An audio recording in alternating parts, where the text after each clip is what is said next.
Hey folks, Randy Newberg here. I want to thank you for listening to another episode of Hunt Talk Radio. As those of you who listen to our podcast know, we mix it up. We have some serious stuff. We have some fun stuff. We have some how-to stuff. And today is going to be a really fun one because my guest had me on his podcast about, 6 months ago.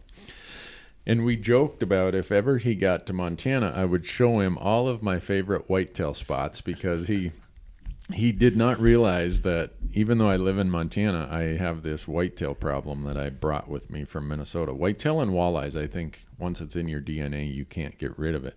And so Mark Kenyon had me on his Wired to Hunt podcast, and I found out he was in Bozeman. And Mark, thanks for taking some time on a beautiful morning from your fishing and other activities. Oh, thank you for having me. I'll tell you what, it's not too much of a sacrifice to come on over here and chat with you. So I'm looking forward to it. You got a beautiful home, state, and city. That's for sure. Well, I hope it treats you well. I saw on your Facebook the other day you were driving around scoping out all the whitetail locations. Trying. I'm like, this guy is wasting no time figuring out where all the hunting is here. I think it was my second day here. I already convinced my wife. I was like, honey, can I go for a drive tonight, look for deer? and I did. So. Well, those of you who listen to Mark's podcast, it's called Wired to Hunt. It's a great podcast. I listen to it, and if you don't listen to Mark's podcast, I would suggest you do so. He definitely takes on some really interesting topics, and he has really interesting guests. And because he's of the age demographic that understands the digital world, whereas me, I'm kind of like an old newspaper and Sears catalog sort of guy. Mark's podcast is way more polished than mine. I don't know. He's probably more dialed into current issues affecting certain demographics than I am. But anyhow, I had a lot of fun on his podcast, and since I started listening to it, I've got a lot of value out of the topics that you bring up. Because we were talking, Mark, before we turned on the mics about how hunting can kind of be this provincial. We think where we live, that's the same issues everybody else has. Yeah. And listening to your podcast gives me this whole different idea of, whoa, everybody doesn't worry about what I worry about in my little part of the world. There's definitely different priorities and challenges based on if you're in Montana or Michigan or California versus Georgia. And like you said, it's pretty easy to get caught up in kind of tunnel vision of where you are, what's happening to you right then and there.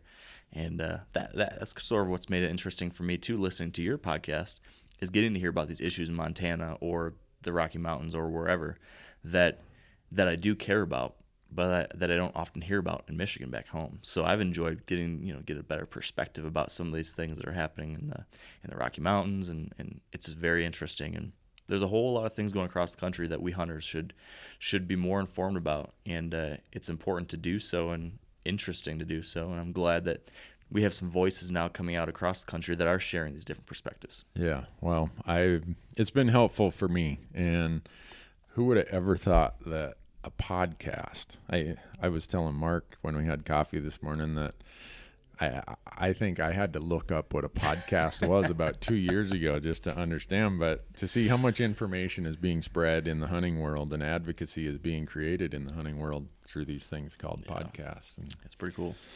So before we get into the next topic and really get into the fun stuff of this, I'm going to do the introductions of the great partners who make this podcast possible.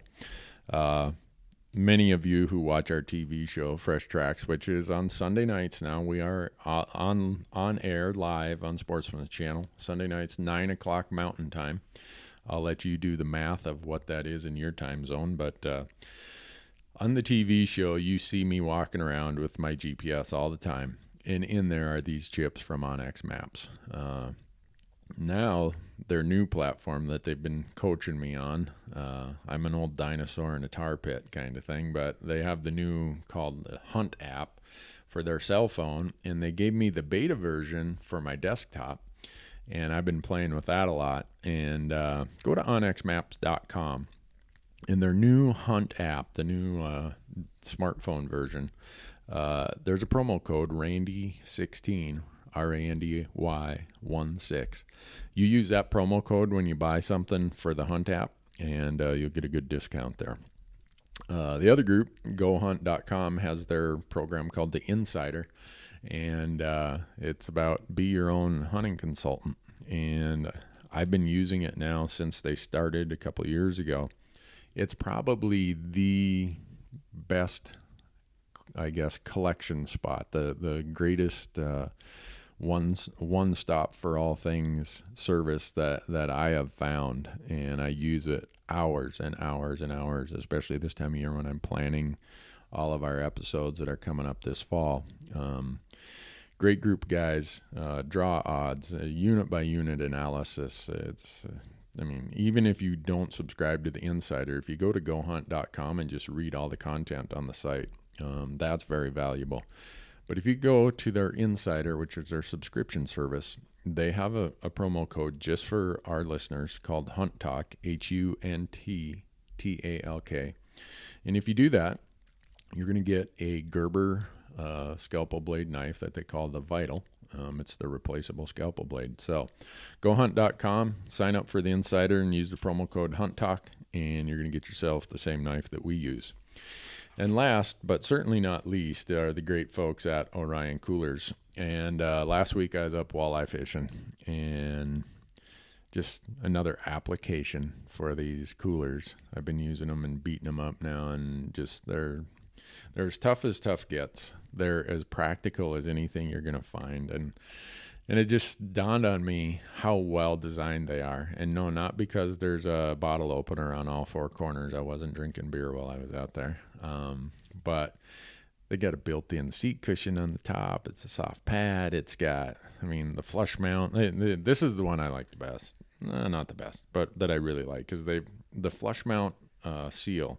The way that you have the locking lid, you don't have anything hanging out. You're not going to break your knuckles on something. There's no hardware to break or fall off.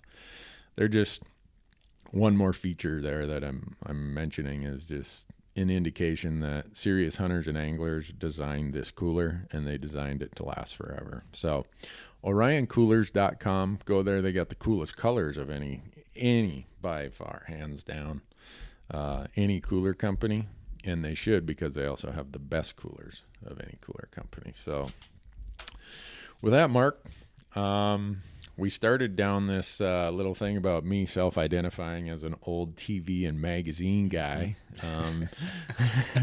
trying to be the old lead a horse to water. I feel like the horse that's getting led to water. I'm 51 years old, and then I'm sitting here having these conversations with guys like you who are just these digital geniuses. Everything just comes easy for you in the digital world. I don't know if we're geniuses, but I guess we just spent too much time on the computer growing up, and now it's finally paying off. Yeah, well, maybe that's it. But a little of your background, you're telling me that when you got out of college, you went to work for one of the big digital companies. Yeah. I got a job with Google right out of college and worked there for 4 years. So that was interesting. Definitely an interesting experience. Where did you have to live to do that? For the first, I think, 4 or 5 months, I was outside of San Francisco, right in that Silicon Valley area, working at their headquarters. And luckily was able to leave there after, I think it was 4 or 5 months, and go back to Michigan, back to my home state. And I worked on the east side of the state in Ann Arbor for the next 3.5 years before I was able to quit and do the fun stuff. Hold on. You graduated from Michigan State, but you worked in Ann Arbor? Yes, that's a painful memory for me, Randy. I was going to say, how does that work? Because last I checked, my friends from Michigan, this Sparty Wolverine stuff, they don't get along very well. Oh, yeah, we take it very seriously. Very seriously. Yeah, I was in the pit of the enemy over there. But we made do. Luckily, I lived, for the first year, I think, I lived about 25 minutes out of town on a little farm that I was able to rent, this old farmhouse out in the middle of nowhere. So I felt like I was away from Ann Arbor. And then after that first year, I think we moved an hour away, even farther out into the country.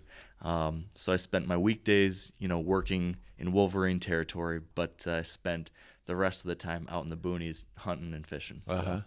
We made it work. Wow. So you had an hour commute every day? Yeah. Each way? Yeah. It was brutal. So right now we're sitting in my CPA office here in Bozeman, Montana, and my house is south of town about 4 miles, and I have a 5-minute commute.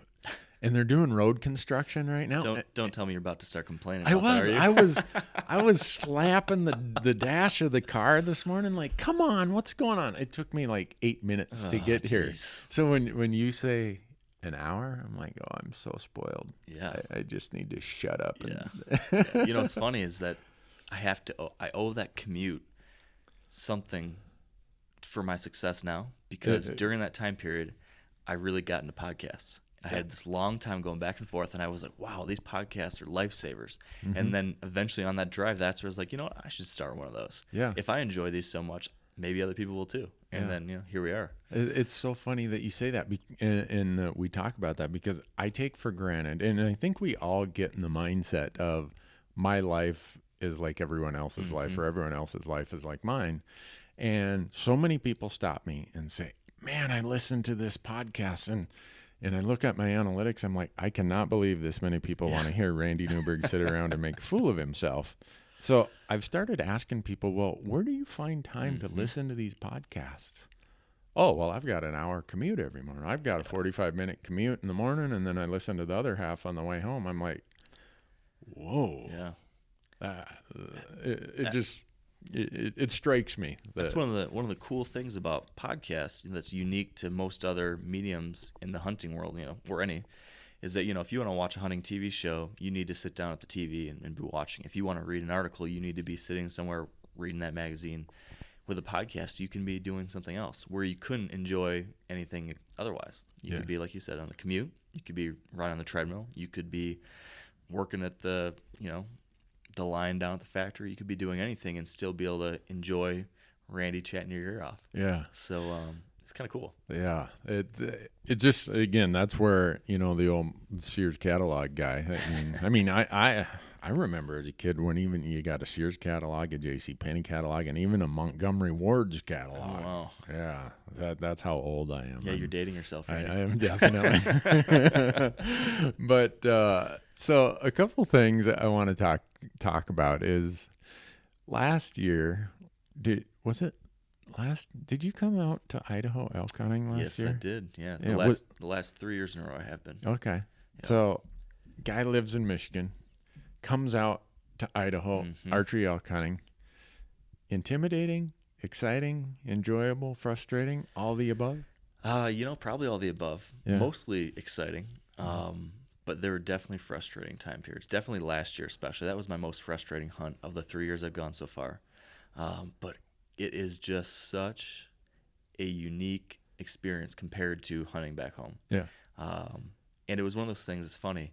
I've always been a big whitetail guy. That's my bread and butter, born and raised in Michigan, grew up with that deep in my blood. Yeah. But the idea of going out elk hunting was always something, that sounds cool. Someday I'll do that. And so for years and years, I kept saying someday. And I finally had a good friend of mine who had been going out for a number of years, and he kept saying, you got to do it, Mark. You've got to come out with me. And I kept saying, yeah, someday. And it was funny. One of our mutual friends, Steve Ranella, he wrote a book called The Scavenger's Guide to Hawk Cuisine. Right. And I was reading that book, 5 years ago or something. And in that, he had a chapter where him and I think it was his brother were going on a cow elk hunt in Montana. And something about that chapter just hit me. I think, as I remember, he was in some kind of, deep in a valley somewhere, and he just had snuck right into the middle of this herd of cow elk, and he was talking about all the sounds around him and all this stuff, and just something about reading that passage, like, it hit me. I was like, I need to do this now. So literally I put down the book, texted my friend and said, we're going elk hunting this fall. And we did. And and so since then I've become obsessed. Like, it is in my blood. I don't think I'll ever go a year without elk hunting now again. And but there's just so much to learn. It's so different from what I'm used to. But I love the mountains. Even before I elk hunted, I was really big into hiking and backpacking and camping and all that kind of stuff. So I had that love already, and I thought, wow, you merge that with my love for hunting, plus this animal is just unbelievable.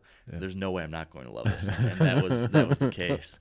So I've had 3 years of experience now. I'm going back this year again, and I think I've learned a few things, Yeah. but I've got lots to learn still. Yeah, well, it's for me, it's interesting. I'm always picking the brain of new elk hunters because a lot of our content is focused on maybe it's more of trying to tell a story of how hard it was for Randy to eventually kill an elk because, like you, I came from the whitetail woods of northern Minnesota, and there's a lot of woodsmanship, a lot of things about wind and other important things that are very transferable to elk hunting. Yeah. But then there's also a completely different part of elk hunting that requires a change of mindset. So a lot of the content we produce, whether it's a podcast, we have a series out on our YouTube channel called Elk Talk. Yeah. That our hope there is to make it so that new elk hunters don't have to hunt for 6 years like I did before I shot my first elk. Yeah. Because I made every stupid mistake you could ever imagine. And I still today repeat some of those mistakes. And there's Randy, lots of them out there to make. Yeah. And so the reason I'm always interested in those perspectives is I like to know what was the triggering mechanism that got the person over the hump to say, I'm going to do that. Yeah. Because it is daunting. I remember growing up in Minnesota, I thought only back then there weren't any known billionaires. If you were a millionaire, you were somebody back then. I thought only the millionaires went elk hunting. Right. And then as I got older, it came out west to go to college. I'm like, whoa, this might be something I could do someday. And so I'm always interested in what gets people there. And then once they jump in the pool, where are the hurdles and the struggles that would help them be more successful or not have to travel such a bumpy road as I traveled. Yeah. So I definitely think for me, it was really helpful to have a friend who at least could help me get started, like at least get there. Because to your point, it can be intimidating, especially if you don't know anything, have no one who's been there before could point you in the right direction. I mean, if you're starting out from ground zero, that is pretty daunting. Yeah. So I was fortunate. At least I had a buddy who said, "Come with me this year." They took me to a place. I got to follow them around. And after that first year, I felt comfortable enough that I could go off on my own and do it. And now I have been able to. But I think probably the hardest thing is just figuring out that initial, where do I go? Yeah. When you're in Michigan and elk are 2,000 miles away, you've got a lot of options to look at. Right. And I think even now, today, as I've started to look for different places to hunt elk, I've got my one section now. I've been there 3 years. But now as I'm considering different places, it's like, okay, my biggest concern is like, I want to make sure I don't show up at a trailhead and there be 15 other cars and 25 other guys out there hiking around. That's like my greatest fear. Every time I ever pull up to a trail, I'm like, please don't let there be other people. For me, at least, elk hunting so far has been about the experience of being in the backcountry alone, not necessarily just alone, but I don't want to see a bunch of other people, just from what I've enjoyed about elk hunting so far. Right. So my goal when I'm looking for new places, where can I get away from other people so I can be out there and hopefully have an opportunity to be in some elk, but at the same time not be bumping into people every other day or every other hour. So that's been the toughest thing, is trying to figure out how do I find where I can find some elk and avoid people. And luckily my knees are good enough still that I can hoof it up pretty far into the mountains and get away from most, I think. But still, even now, I'm using some of the tools you talked about, like Onyx Maps or Go Hunt's Insider program.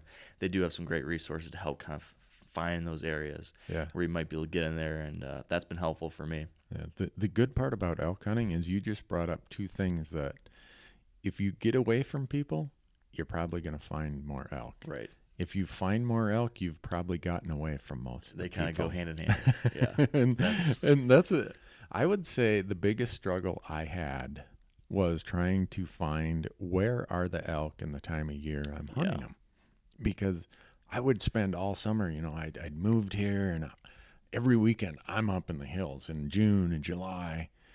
Well, they're in different places by late September and October and November. And so it's like, what'd they do? Dig a hole and they get wings and fly away? They were just here in July. And I think now, okay, I lived here and I struggled that hard to figure where are these elk at this time of year? I can't imagine if I was trying to do this from 2,000 miles away. Oh, yeah. So that's when I'm producing content or trying to deliver messages on the topic, and I am not the world's greatest elk hunter. I'm like as mediocre as average gets.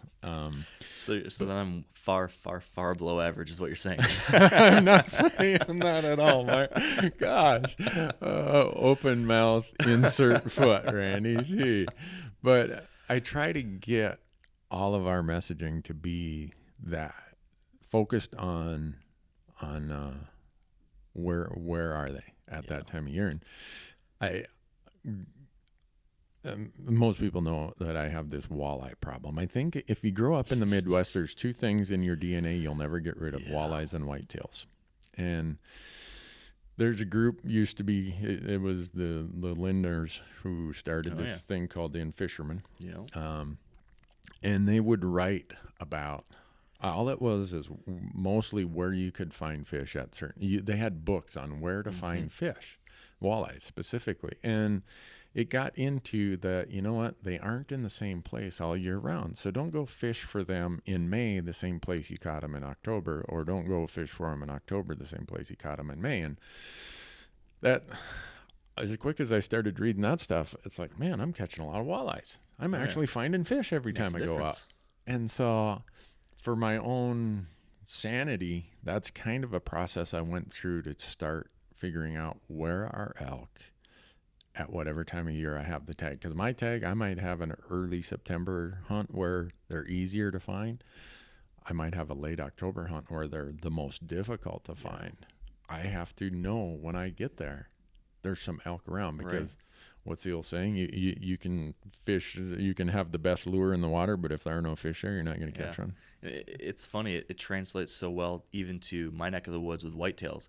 A big challenge a lot of people have, that I had growing up too, when I was trying to figure it all out, is, all right, this is my property. I'm assuming there are going to be deer here in October 1st, and then when I'm back in December, I'm thinking they'll be doing the same thing. And you quickly realize, though, as you start to study these animals, just like elk, they're in different places, using an area differently based on the time of year, based on what their biological needs are, or based on how hunting pressure has impacted them. So a huge part of my evolution as a whitetail hunter, too, has been figuring out how do these deer change their behavior throughout the year and throughout the hunting season. And as soon as you start figuring that out, your success changes too.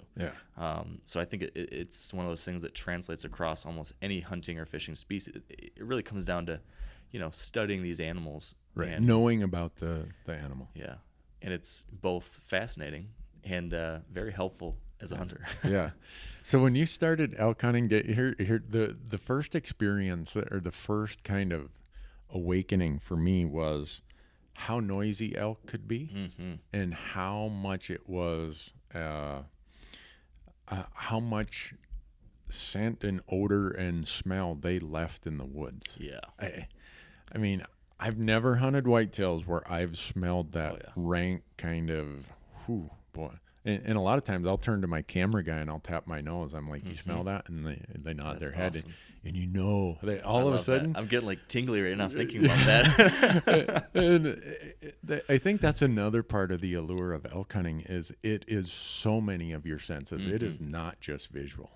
It's everything. I was just talking about this actually on my own podcast yesterday. We recorded an episode, and I was talking about the difference between hunting elk or something out west versus sitting in a tree stand hunting whitetails back east.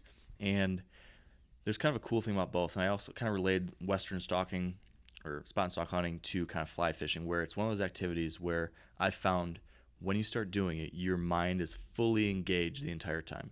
It's scent, it's sight, it's sound. You're constantly moving, adjusting. I could start elk hunting and not realize that I'd been doing it for 5 hours until all of a sudden we stop. Holy smokes, 5 hours passed? Or when you're fishing or something like that, where I'm fly fishing, 4 hours have passed, and holy smokes, where'd the time go? While with whitetail hunting, when you're sitting in a tree stand, it's kind of the exact opposite. You're sitting there motionless, just watching for hours and hours and hours, and you have a lot of time to think about stuff. And so there's something really neat about that opportunity to sit and slow down and just immerse yourself and reflect on things. That's a very cool thing about whitetail hunting from a tree stand. While on the other hand, it's something very cool about elk hunting, where you're 100% fully engaged the entire time. And it's like almost like an electric connection between you and like the woods and wildlife around you when I'm out there. I feel like you're just like in touch with everything around you, and that's a pretty powerful experience that just gets me excited to get back out there again. No, I agree, and that's as much as I love eating pronghorn and I love chasing them. If you said, Randy, you got to pick what you're going to do the rest of your life, at least as long as your health can get you up and down the hills. You give me a sharp stick and a string in September, and it's going to be out because it is so sensory of everything you can think of. I remember bumping herds of elk, and you hear the rumbling going through the trees. You hear rocks rolling and limbs breaking, and I'm just pussyfooting along behind them like I'm going to catch up to them. Right. I'm trying to be this stalking, quiet whitetail hunter. Well, they're cutting the distance or expanding the gap. They're long gone. Yeah, and now, after you do that a few times, finally you say, you know what, I'm going to run right behind them. Right. And so you're running through the woods right behind them, and it's like, wow, That's I got so pretty cool. close. There's just a million different ways that it unfolds based on, like, so you said you've been to Idaho the last 3 years? Yeah. Yep. And if people do get into elk hunting, and this is where I'm so fortunate in what I get to do, is elk hunting in other places is almost like a completely different kind of hunting. Also, when I go to New Mexico or Arizona and elk hunt, a lot of what you said earlier about knowing the animal and their behaviors, that stays constant. But how their behaviors and needs affect where they're at on the landscape and how they interact with that landscape, completely different. Right. So it's a new puzzle every time. It is. Whereas up here, in Idaho, Montana, water's really not a big issue. Down in those Southwest states, water's a huge issue. Down in those states, winter really isn't going to force them to move very far or one way or the other. Up here, winter weather is going to put them on their migration routes, make them move from way up the mountain to down the mountain to... So it's almost like hunting a completely different species sometimes, and I guess that's another beauty of elk. And maybe it's the same with whitetails, I suppose, isn't it? Oh yeah, absolutely. I mean, hunting a whitetail as I hunt them here in Montana is probably completely different than how you do it in Michigan. Right, and that's been one of the cool things. I've been fortunate now, with the flexibility of what I do, I've been able to travel more to hunt deer. And, growing up, I learned to deer hunt in northern Michigan, kind of big woods, public land up there.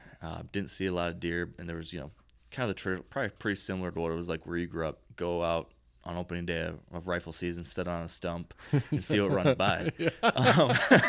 Right? Yeah, that was it. But now I've been able to hunt all across the Midwest and going farther west, and I've hunted Pennsylvania, I've hunted Nebraska. I'm going to be hunting Montana this year. Wait. You're going to be hunting whitetails in Montana? I'm hunting whitetails in Montana this year. All right. No wonder you were okay. Yeah. I got to be careful when I make these commitments. I told Mark I'd give him all my whitetail GPS coordinates. Oh, yeah. And now I find out he actually bought a tag. I'm taking here. you up on it, Randy. I never look a gift horse in the mouth. I didn't mean to interrupt. No, that's okay. I was going to say that being able to hunt all these different places, I've become addicted to the variety of it. I love whitetails, but I love the application of whitetail hunting strategies in different places. Like you said, they're different in every place. There's some similarities. There's definitely some consistencies. But it's how do you then adjust for the local differences, the local biology and habitat. And I think one of the things I love about hunting in general, especially whitetail hunting, but probably all hunting, is that like chess match. It's learning the animal, learning the habitat, and then how do I move based on their move, based on that move, and putting all those pieces together. Man, that I get a real kick out of that. Yeah. So I'm pretty excited about Montana this year because very different. Even very different from all the other states I've hunted before. This is going to be by far the most open country, I think. Mm-hmm. Although, I'm assuming I'm going to be trying to focus on some river bottom areas where there is a little bit of familiar territory with big trees, at least. Right. But it's still going to be really different. So I'm ecstatic about the new challenge and like just figuring it all out and new fun stuff. Wow. I will be hunting whitetails in eastern Montana in November. Nice. I won't be doing the archery gig like you will, and I'll also be in Wyoming in November hunting whitetails. That's gonna be fun. If people think, oh, gee, it must be tough to live in Montana. You got to hunt mule deer all the time, and gee, Randy, why would you not hunt mule deer? And I don't know what it is. There is something about whitetails, and I'm sure it's just because I grew up hunting them, Sure. and there's the connection of me and my grandfather and uncles and all that. And so I've lived in Montana now for, let's see, 25 years. I think I've had, this will be my 24th hunting season or 25th hunting season here. I've shot 4 mule deer. Wow. Every year. I mean, you've driven around here, you see how many deer there are, and how visible they are. Plenty of them. If you don't fill your deer tag in Montana, your buck tag, it's mostly because you were being really picky or you just stayed at the bar every day. I can see that. So I've filled every deer tag I've ever had here, I think, and only 4 of them have been mule deer. That's surprising. Yeah. I mean, from an outsider's perspective, I would have thought there would have been a lot more on the other side. Yeah, but it just is, certain things get in your blood, and it just doesn't leave, kind of like my walleye problem. Yeah. It doesn't leave. But one of the, now that and I'll say this about how I hunt whitetails out here. I almost have fallen into a rut again of I love that pun. Oh, that was a bad way to say it. But I hunt whitetails kind of the same general areas, same strategy, same everything every year. And I mostly just, and you'll find this when you come out here, that in the rut, the whitetails, they aren't spread out across the landscape in their travel patterns. They have very narrow ribbons of cover for travel patterns. Yeah. And if you find where a line of scrapes are, if you sit there for the day, you're going to see 3 or 4 bucks come by. Nice. So that's kind of a lazy way of whitetail hunting, but that's how I do it. Hey. And so there's broke, don't fix it. Right? Yeah, there's times I'm sitting there, I'm like, are you just being lazy, Randy? There's so many other ways to do this, and you're just content to sit right here and wait for one to walk by. And sure enough, every year they walk by. So I also think about that with elk hunting. There's times where I get in this rut. Not rut. Right. But I get kind of stuck in my ways. Yeah. Because I find something that works and I just keep doing that. And I wonder, all right, is that me being lazy? Is that just, hey, the old thing, like you just said, if it ain't broke, don't fix it.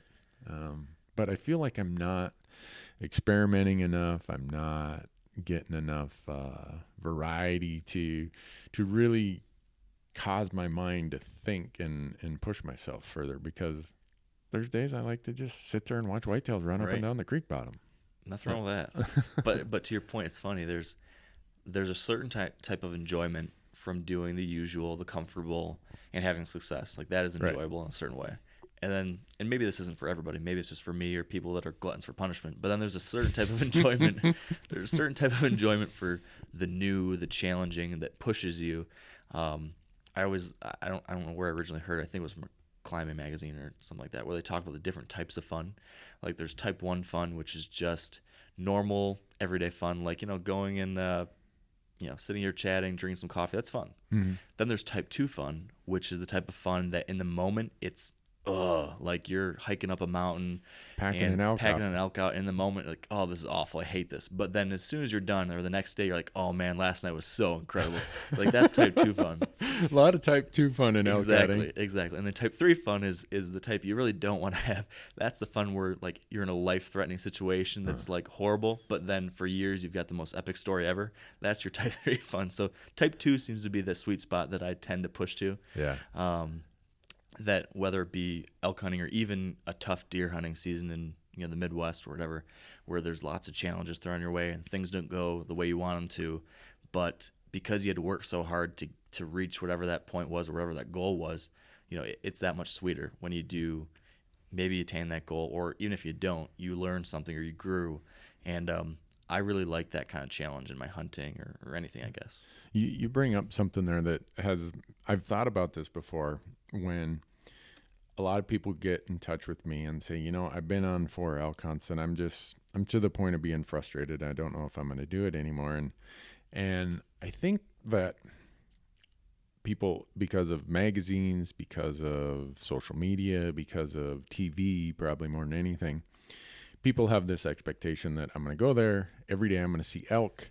This is going to happen, and I'm going to fill my tag. And so it maybe doesn't set the right expectation. And so when you're not having the success, you feel like you're doing something wrong. You feel like, oh, I'm never going to get it. When the reality is, what you see in the media is not the reality of elk hunting. Oh, yeah. Is that kind of the same with now? I mean, the whitetail world has changed so much since I left the Midwest 25 years ago.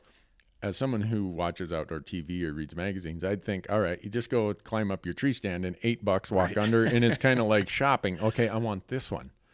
Are there those times where you reach that frustration because of not having set the right expectation for what the season would hold? Absolutely. I think it's one of the biggest issues today in the whitetail community, whether it be just me personally or even our listeners or anyone out there, my friends. I think if you look at the hunting media, and I think, heck, I'm as much to blame as anyone because I guess I'm part of that. But what you see on TV or on the internet or wherever are big bucks, lots of deer. And the majority of what's being shown there is on really, really heavily managed properties in Iowa or Kansas or somewhere where these people have thousands of acres and all they do is manage for big deer. And so what you're seeing is this very, very tippy top of the pyramid of what might be out there when it comes to deer and deer hunting opportunities. And that's just not the reality for 98% of the rest of the hunters in the country.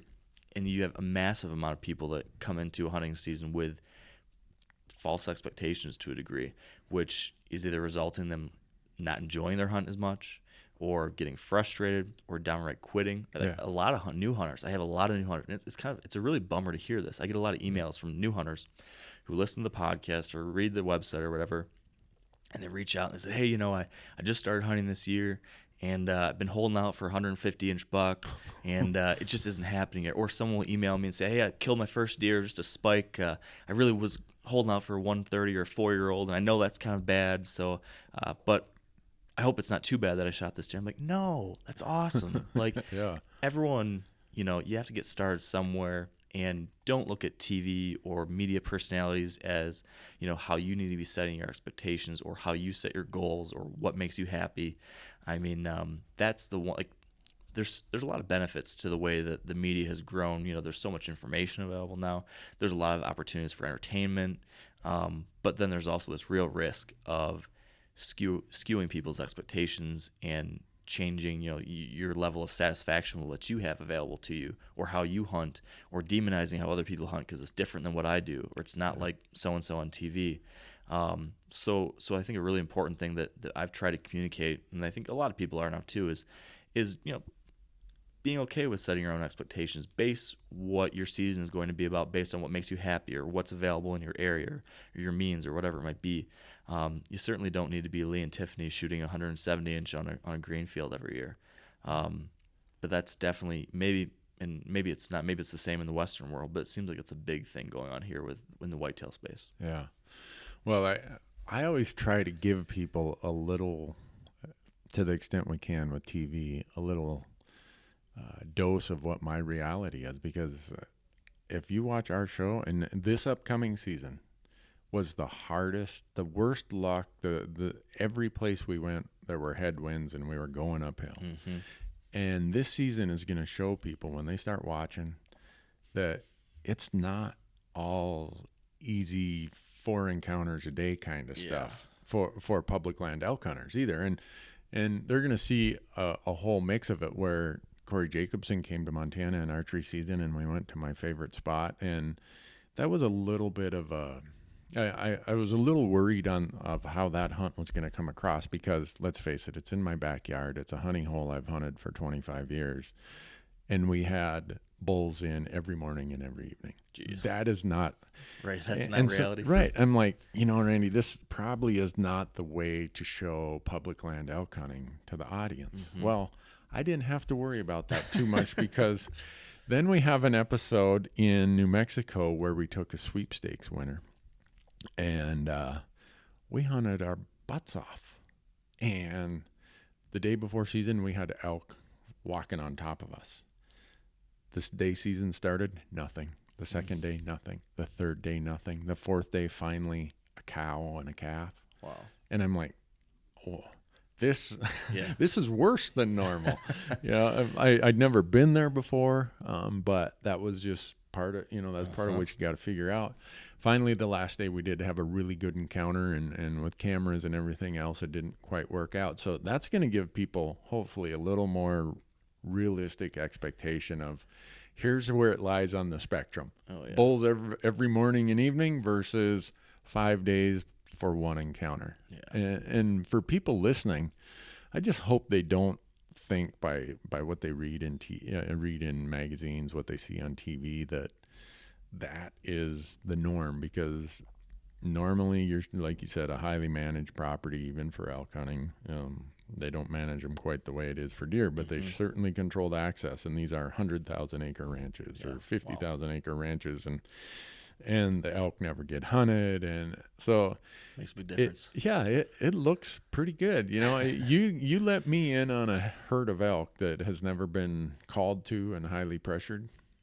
Guess what? I'm going to call a couple of them in right to our lap, even as a half-baked of a caller as I am. So I just, I worry when you said that some people quit. And I get that email too, where people are, I just came home. I got so frustrated after the fourth day, I just packed it in. And I think part of that is just what their expectation was when they went there. Not that they're quitters, not that they're soft mentally or anything like that. It was just they thought, okay, I'm going to see elk every day. You might not on public land. Expectations are so important. If it's your mindset and your attitude. I feel like when you go into a hunt, whether it's a whitetail season or an elk hunting trip, how you set those expectations and what you want to get out of that experience on the front end. If you go into it with a certain mindset, I feel like you can totally change that experience. So I go into an elk hunting season now, and when I've got a friend of mine who's going to come hunting with me this year, who's never been, and he's heard the stories of 2 years ago when I killed a bull and we had an unbelievable trip, and he's heard the stories of last year where we sat in a tent in a downpour for 24 hours and hardly saw any elk. And I've tried to make it really clear, it could be great. We might not see anything. Go into it assuming probably the worst, hope for the best, assume the worst, but know it's going to be fun either way. We're going to be out there in beautiful country, enjoying it, learning about it, sweating, and we'll see what happens. And I think if you go into it with that kind of mindset, you're going to have fun no matter what. Heck, at least you're not at the office. So I think I try to go into every hunting season, every trip like that, and I think I tend to enjoy things because of that. No, and I agree. Even when it's a place I've hunted a lot, and some of the places now, after having, this will be our 9th year doing the TV show, you start making the same route a time or two. It is enjoyable to go back a second time or a third time and try to go to school on what you learned the first time or the second time. But you would think that if I was a really smart guy, that I would have went to school on that enough that I would fill my deer tags in Colorado every year, which hasn't happened yet. I've shot a couple, but last year I missed a really nice buck. It's the one that's airing this week. On Sunday night, people will see it, and it was a very hard shot, but I should have made it. And is what it is. One of the things about TV is when you're producing it, it happens how it happens. But when you're editing it, you kind of get to let the audience know what you want them to know. And that's one thing about TV that I've always kind of said, no, I'm not going there. That's why on our show, you'll see the misses. You'll see the dumb stuff Randy does. You'll see because is there a lot of that? yeah, there's unfortunately. Well, this season I I'm worried that I'm going to lose my entire following this season. I'm going through the list, Mark. I told you that I did shoot a whitetail here in Montana, filmed that. We had an archery hunt in Wyoming for elk, and that one will be coming out in a couple weeks, and it was brutally hot. And what would have been the nicest bull I'd ever arrowed is 35 yards away, coming towards me. And I've got one camera over my shoulder, and I got another camera sitting back further, filming me and the other camera guy. And he lets out a bugle. I cut him off, and he gets mad, and I can see his antlers starting to come up out of this little draw. But he's coming at an angle that, classic elk hunting, you set up thinking, okay, this is my shooting lane. Right. And here he comes at a different angle. Whereas in the whitetail world, you kind of pick your shooting lanes based on where you hang your stand. Yeah. So I tell the camera guy who's right over my shoulder, I'm like, come on, we got to move up around this tree. We move around that tree, and there are 4 cow elk bedded 10 yards from us. And they see us, and I'm like, I think we got to cut the audio on that segment. and they take off running. And the bull stops then, obviously, when his cows take off running, he's like, something's not right. And he just stands down in this little draw. I can just see the top of his antlers. I don't dare stand up. And I'm not letting the camera guy stand up because he's locked in on our position. And he turns and off he goes. He follows his cows. And I'm like, man, it was the setup we'd worked for 5 days for. It was the bull we wanted. It was everything we wanted. And it just that quickly, that's vaporized. Man. So folks are gonna see so much of that this year. It's funny you mentioned the editing thing, though. I think that goes back to the whole expectation conversation too. Why the hunting media seems like this stuff's so easy is because they have the editing suite. They edit all the stuff out that didn't go around well, and all you see is the one time in several months where it did go perfect. Right. And I think it's safe to say that there's a whole lot of bad times and struggles and challenges and screw ups that happen before most of these successful encounters for any of us. Yeah. Well, we just aired on our YouTube channel. I think you said you I've saw that. Seen part. I didn't watch the full episode, but I saw that you did this YouTube exclusive, which is a super cool idea. Yeah, and so it's a Montana elk hunt, rifle elk hunt in late October. And the way we edited that was all the shaky kind of marginal audio. Our thought was, you know what, this is a digital platform. People are going to be okay without it being overly polished. And so that rolled out about 2 weeks ago, and you can watch it. It's a full-length episode on YouTube, on our YouTube channel, Randy Newberg Hunter. A little plug there. Go and subscribe. It's free.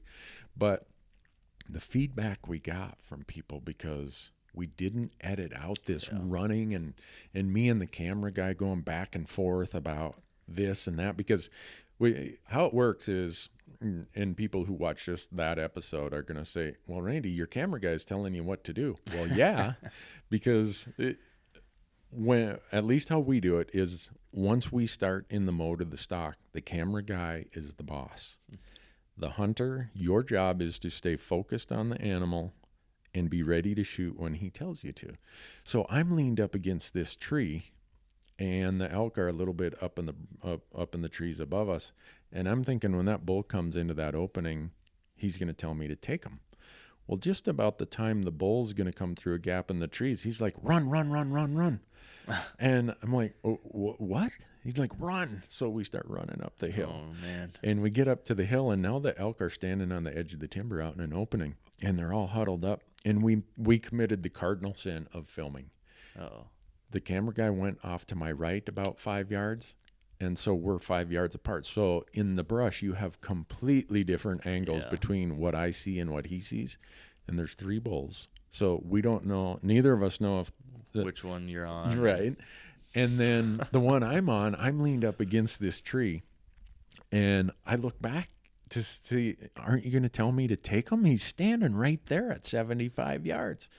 Well, I look, and he's over leaned against a different tree, and I see some other elk straight out in front of him. Man. Well, fortunately for me, he didn't give me the command because I was on the small bull. The smaller bull was in the wide open for me, and I was happy to shoot it. You know, it was an average 6x6. And he's like, no, don't shoot that one. This one over here. Yeah. Well, then they take off running across this big grassy knob, and he runs up behind me, and he just puts his hand in my back because I'm still following the elk visually. And he's pushing me. He's like, run, go, go, go, go. And I'm sure the audience is like, Randy, you let your camera guy tell you what to do out there? Well, when it's crunch time, if we were to not get good footage, he's the one who's going to get he'll feel responsible for not getting what we needed. So in order to make that work, you have to give him the control and the authority to direct the activity at the moment. Makes sense. And so we take off running, and finally we catch up to him, and the bull's standing broadside, and I'm huffing and puffing, and I'm doing my best to control my breathing, and I'm thinking he's going to tell me to shoot, and he says, just hold on.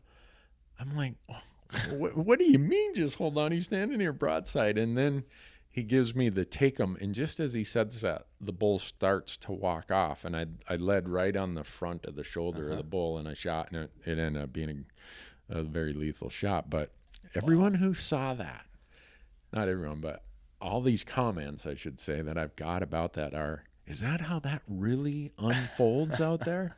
Well, not always. I mean, we try to not have it be so chaotic. But to your point of the editing idea, it's by design that we edited that one that way. We just said, you know what? Other than the places where there's some really bad audio, because anyone who's been in an exciting situation, when we take off running from where we were on different bulls, I'm running across this grassy area, and I'm just bleep, bleep, bleep. How did we bleep that up? We're never going to bleep and catch up to them. So we've all been there. Yeah, I'm like, let's just cut that entire audio segment. We don't need that much of it. So, but I think we're going to do more of that. We've always tried to be as honest as possible, and and give the story of how it really happened, misses, the warts, the ugliness, the failures, and everything. But I think with the digital platform that we're focusing now, I'm hoping that the audience appreciates something that's a little bit grittier, a little raw, a little more real. I feel like that's what people are craving now, because so much of what you see on TV, everything's so overly polished, everything's so overly managed, and people really do seem to be wanting more of that authentic feel. I mean, that's why, to your point, you're seeing a lot of that on YouTube. Like, there's vloggers, video bloggers and stuff that have YouTube channels that do nothing but silly selfie, self-filming stuff of just their daily life or whatever random adventures they're going on. It's not well produced. There's no great editing. It's just real. Right. People want real now, because I think we're getting sick of the reality shows or whatever that you see on TV that are not real at all. Yeah. Isn't that an oxymoron? Reality exactly. TV. I think, I've kind of seen this with some of the things I've put out there. Thank goodness that people want to see real, and people want to see failure and screw ups and stuff. I've kind of cornered the market on failure. No, you haven't. You might think so, Mark, but you don't have it cornered yet. Some of my friends have mentioned that the fact that, like what they've appreciated about some of the videos we've put out there, or the stories I've told about different deer hunts, is that I have, shared the misses or the screw-ups, lots of screw-ups and mistakes and things like that. And that's somewhat unique in the whitetail world. I mean, if you see what's on TV or the magazines, everything is the great big giant buck I killed and why I'm so great and everything. And I've just tried to put it all out there. And, a lot of that has been like my inadequacies. But people can relate to that, right? Because none of us have got it all figured out. We're all learning. We're all trying to become better hunters or whatever it might be. And I think that seeing the raw, unedited chaos of your hunt, or seeing the fact that, I've made all sorts of huge mistakes and, still keep on chugging along, I think that's both entertaining because it's real, and then it's also encouraging because people can see themselves in that too. And it's disappointingly rare, I think, today to see that in a magazine or on TV or wherever. But I think people want it. I hope they want it because I've got it in high abundance. I've got it in great supply. Yeah. But it's and part of this, and I'm going to roll back some covers, and you experience this because you're in the podcast world. You have a website. What is your website? Wiredtohunt.com? Yep, wiredtohunt.com. Okay.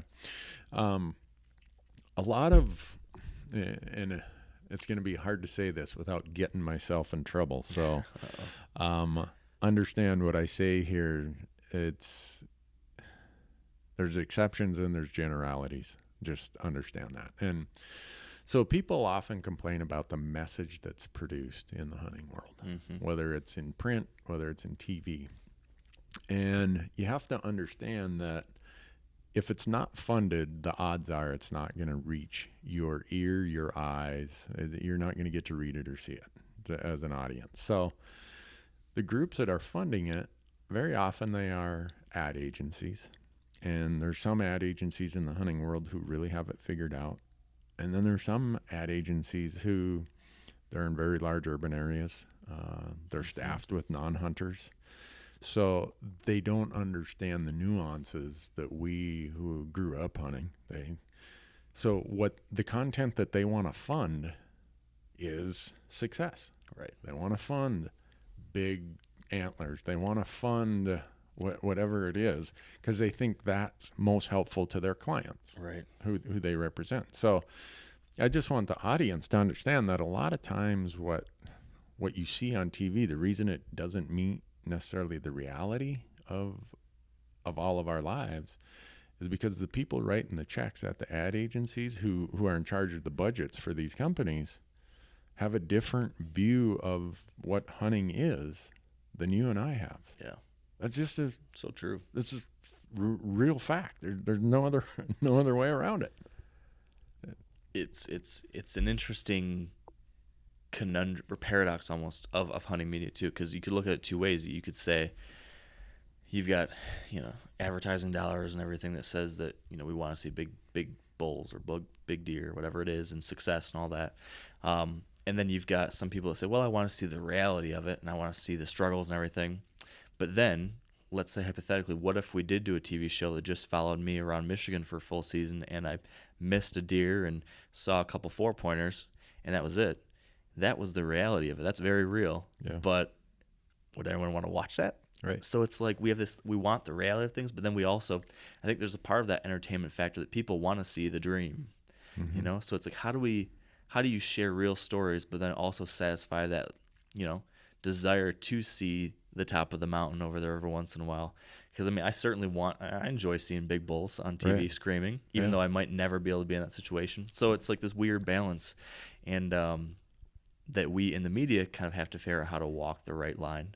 And also as a consumer of hunting media, you need to consider that when you're watching it or reading it or whatever, and realize the reality of the situation and kind of be able to tell the difference between entertainment versus something that you're going to look at as education. Yeah, I think what you just said right there, entertainment versus whatever else is out there, because a lot of it is designed as entertainment. Yeah. And when you take something as deeply passionate and personal as hunting, and TV is print, whatever, all of that is media, is in large part entertainment.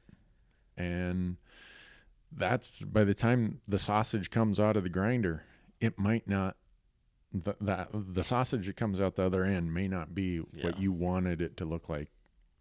We as a hunting community, when we started putting the ingredients in the grinder. Yeah. And that's one of the big things that, I think I've heard you talk about before too, and it's something that I think about a lot and am concerned about a lot too, is how we represent ourselves as hunters too in the media, when not only to our own community but to the outside community, and what they see when they're looking at the sausage that comes out. It's horrible. No. We shouldn't talk about sausage, I guess. But maybe I should have started with a different analogy. Sorry about that. There's a lot of stuff that comes out that when we, like kind of what you said, there's so much more to it than what you see on TV. whether that be, when we talk about the realities of hunting from a hunting standpoint, or when you are looking at as an outsider looking at a TV show, they don't realize how deeply personal this is to us, or all the context of the situation, or what went into the hunt, or the management of this area, or the care and respect we've given these animals. Instead, they see, a 5-day hunt pulled into 20 minutes, right, and a guy hooting and hollering and pumping his fists at the end, and they see someone who's just celebrating the death of this animal, and they don't see this release of emotion after an incredibly trying 5 days of hard work and connection with this area and these animals. And it's really hard to take that kind of experience and put it into something that someone could watch 2,000 miles away from and expect them to get the same thing out of it that you did as a hunter or an editor or whatever it is. A great way to say it. And then you add on top of that the pressures. And I'm just going to, being I'm a CPA, I'm going to open up my books here, for lack of a better way to put it. Because I think there so many people come to me, and I don't mean this in any negative way, just because I get where people are coming from when they say it. They're like, man, it must be nice to get paid to hunt all the time. And so just in the sake of full disclosure, my TV show, I've never taken a dime from, because of how I've chose to operate my TV show. I could do things differently and probably make some money at it. But when me and a small group of investors said, we're going to do this, we set certain principles. It's going to be the way we want it. It's going to have a huge conservation message. It's going to be something that we as a group agree is the message we want for hunting. We will not waver from those principles. And so as a result, when I open up these books here in the next 3 minutes, people will understand, oh, that's a harder way. You've kind of put a lot of sideboards on your business model then, Randy. Yeah, I bet. And the reason I say that about me is just to give the idea to the viewer of how TV gets funded. So a lot of people don't realize that we have to go to the network and we buy the airtime from the network. The network doesn't buy the content from us. So you go and sign a contract with one of the networks, you pay them, and in exchange you get X number of commercial slots that you turn around and you sell to your sponsors. And that's how you recover your production costs, you recover your trip costs, you recover all of the airtime buy, whatever you want to call it, that you purchase from the network. So there's always this idea, and I'll just give some numbers for me. Because we do public land hunts. These hunts usually take 5 to 7 days. It's not like I've got a herd of elk in my backyard that are kind of there, that are feeding in my haystack every day, that I can go get an episode done in a day. So because they're all public land hunts, I also need public land film permits, which is anywhere for a 5 to 7 day episode over the course of a year. Each episode costs me about $1,200 would be the average of my permits? Just my public land film permit. Jeez. On top of my license and my elk tag or my deer tag or whatever. And then camera guys are not cheap for good ones. Ones that can run up and down mountains and do the stuff that we do. Yeah, that's tricky. And then you've got an editing group, you've got music license, you've got closed captioning, you've got all this other stuff. So by the time I'm done, just going through every year, my cost per episode is about $20,000 to $25,000 per episode. Wow! By the time I add in what my airtime buy is, so that's wow. I knew about And other shows can do it way cheaper because they don't need 5 to 7 days to do an episode. Right. They only have one camera guy who can sit in the tree with them or in the blind with them or whatever it might be. And I'm not saying that I mean, to their benefit, that's a way smarter business model than what I chose to do. So I'm not saying that as a criticism to them, as maybe a reflection of how stupid I am to stick to these 3 principles we have. We are a very high cost model to produce. And we knew that going into it. We accept that as part of the deal. But if this was my livelihood, and it's not, I think about how much pressure would be on me oh, I better shoot a bigger deer next week or a bigger bull next week and next week and next week because I need more sponsorship. I need more revenue, blah, blah, blah, because I got a mortgage and I got braces and I got. Yeah. So I got to be careful because I have this blessing of, one, owning my platforms, not being beholden to anybody financially. It's very nice to or this financially. So I always try to say, all right, Randy, that's why you can be the different duck. And maybe I'm not a different duck. Maybe I just think I'm different. But so I throw that out there so that the listener understands that it's not like people just show up and say, oh, this is how I want to do it.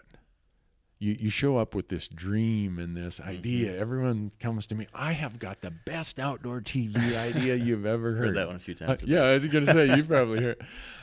And I think a lot of people start down that path with this big dream and big vision, and then the realities sink in, the financial realities. Plus, they've quit their paying job, and this is going to be their income, and all of a sudden, whew, this isn't as much fun as I thought it was going to be. I'll tell you what, I'm glad that you are a CPA and that you're not stuck with the typical constraints that most people do, because the message you're putting out there with your very expensive show is a good message that we need to hear. So. Well, thanks, Mark. I appreciate that. And, I guess it's just, maybe that's more of a statement of how stupid I am or how bullheaded I am. But when some people heard the podcast, I think it was podcast number 7 or 8, when I had my first 2 production guys, Troy Batzler, Lauren Moulton, and then my son Matthew on that podcast. And we got into a little bit of how this all got started. And that's, if you want to understand what drives Randy and why I do what I do, you can go listen to that podcast, because it's I think in that one I talked about how this started out as a DVD project back in the DVD world, the right? DVD days, yeah, yes. 2005. I was laid up from a rare liver condition I have, and my son was, I think he was a junior in high school at the time, sophomore, and he was the teacher's assistant here at Bozeman High School for the video editing class. And one day he came home from school, and I'm laying on the couch. I'd watched way too much outdoor TV that day. It's not medicinal. And he said, Dad, we could do better than that. I'm like, yeah, that's why I'm laid up on the couch and they're on TV. Yeah. So we kind of just started goofing around with it. And we went to a SHOT Show with a sizzle reel, and pretty much the SHOT Show is a shooting, hunting, and outdoor trade show. It's like the big thing every January in Vegas. It used to be in Orlando, and now it's pretty much found a home in Vegas. And so through the relationships I had with some good friends, I got the chance to meet with a lot of these companies or their ad agencies. And for the most part, the response was, public land, self-guided, good luck with that. And so I left that last SHOT Show, and I sold all my cameras.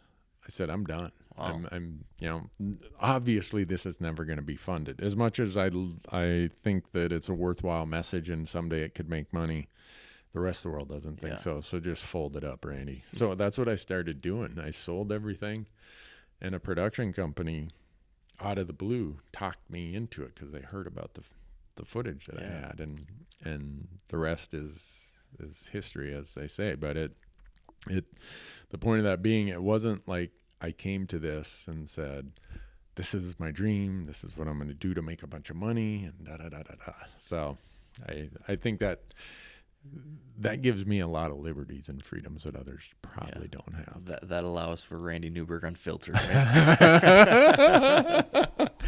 Oh gosh, are there any unfiltered topics that you want to talk about, Mark? Oh man, I love when you get fired up about one of these. So I wish I could think of a good one right now.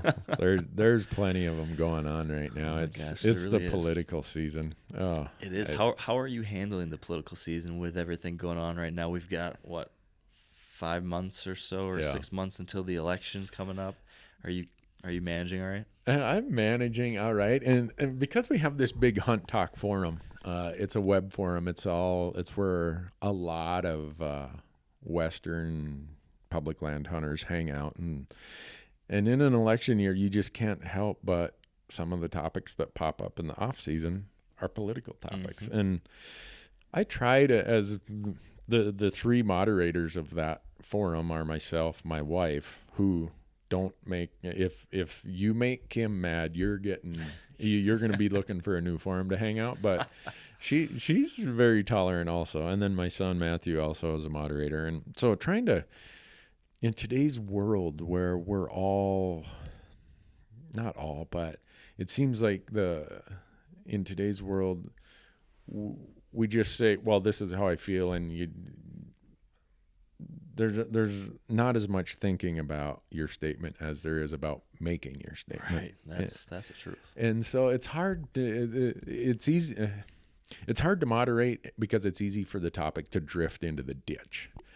And I use the hunt talk example to try and answer your question. In that the way that I deal with it is, I realize that, yeah, it's an election year and someone's going to get elected. And I hope I can influence, at least in my little sphere of where I operate and where I live and the topics I'm interested in, that my platforms allow me to have their ear a time or two. But even after the election, it's not the end of the world. Yeah. No matter who gets elected.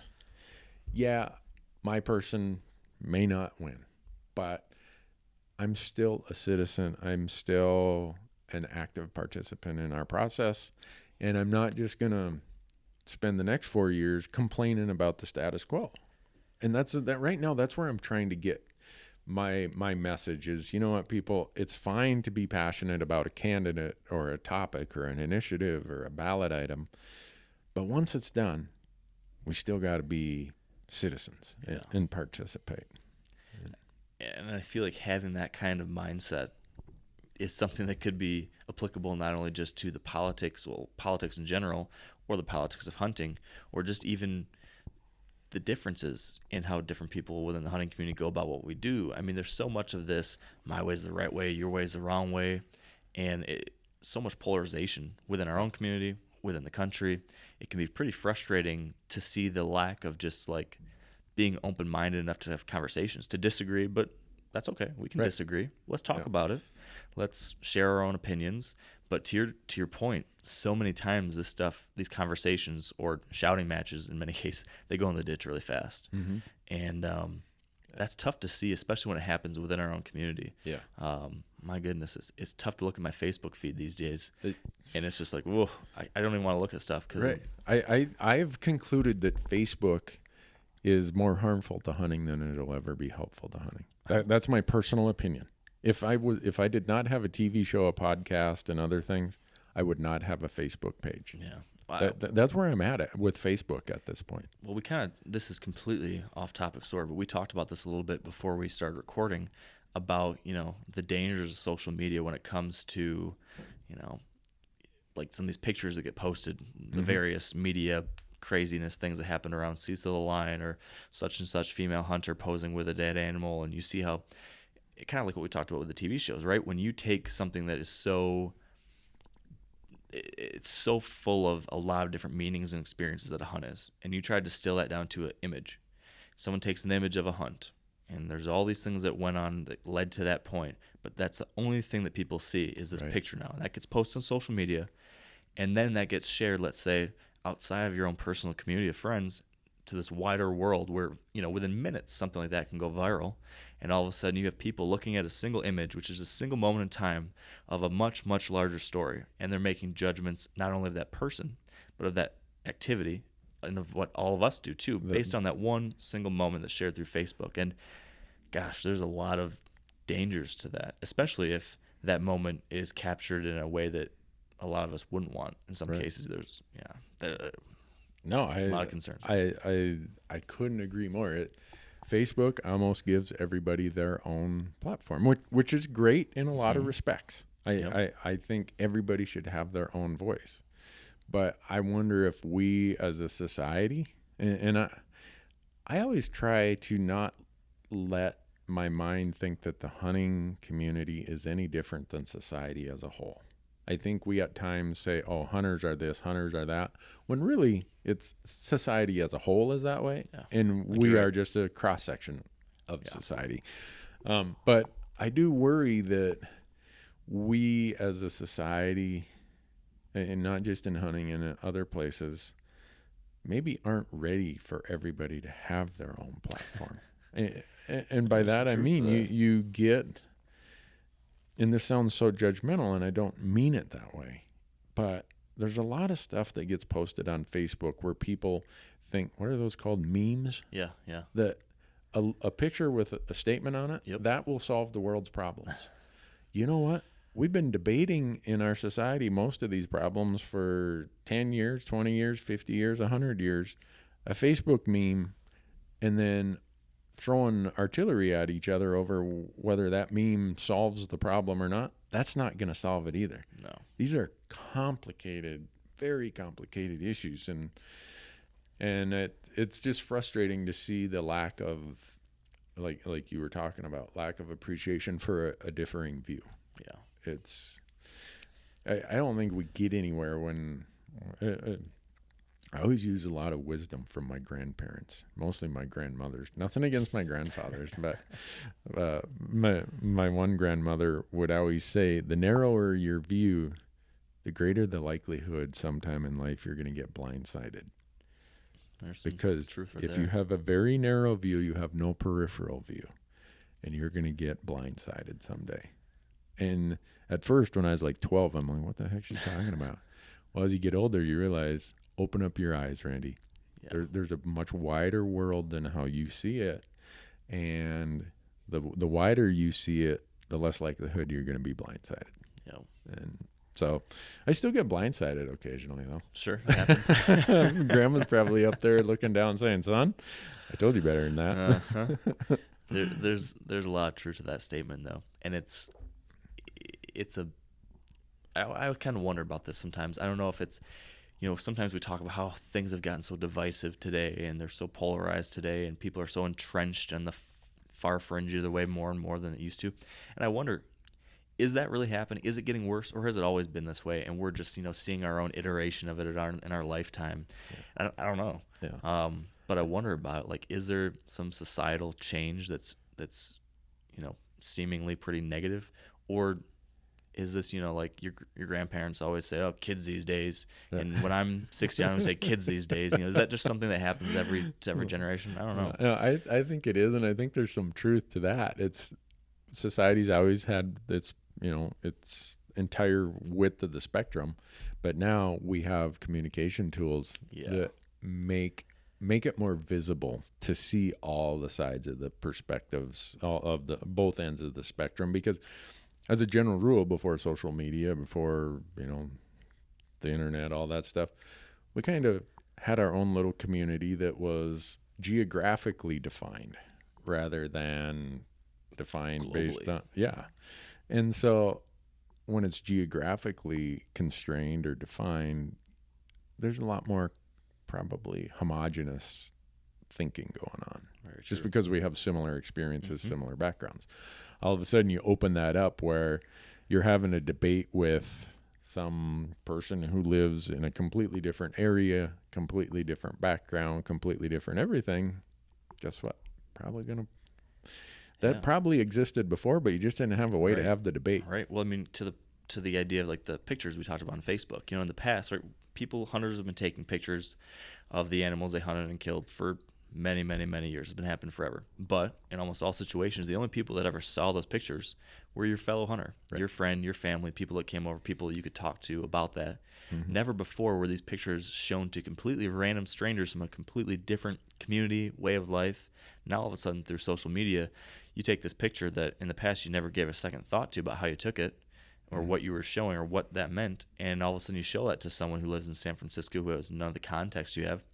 And maybe it shouldn't be too surprising that they might look at that and see something completely different than we do and have a very different reaction to it. And I feel like one of the things that I think we all need to kind of do now, not to be like up here being preachy or anything, but I think we need to be thoughtful about what we're sharing and how we're sharing it and what that story, what story is being told through that, and how people might look at that. Because, and I go through this all the time, and I hate saying it over and over, but hunting it's a privilege. This isn't something that we just have this God-given right. I mean, I think we should, Right. But in the end, we are in a democracy where the majority rules, and if we do things or we represent ourselves in such a way that the majority does not approve of that anymore and is not going to allow us to do it, well, we're going to lose that privilege. And that's something that I know you and myself, and I think pretty much anyone else listening, that's a future that none of us want to envision.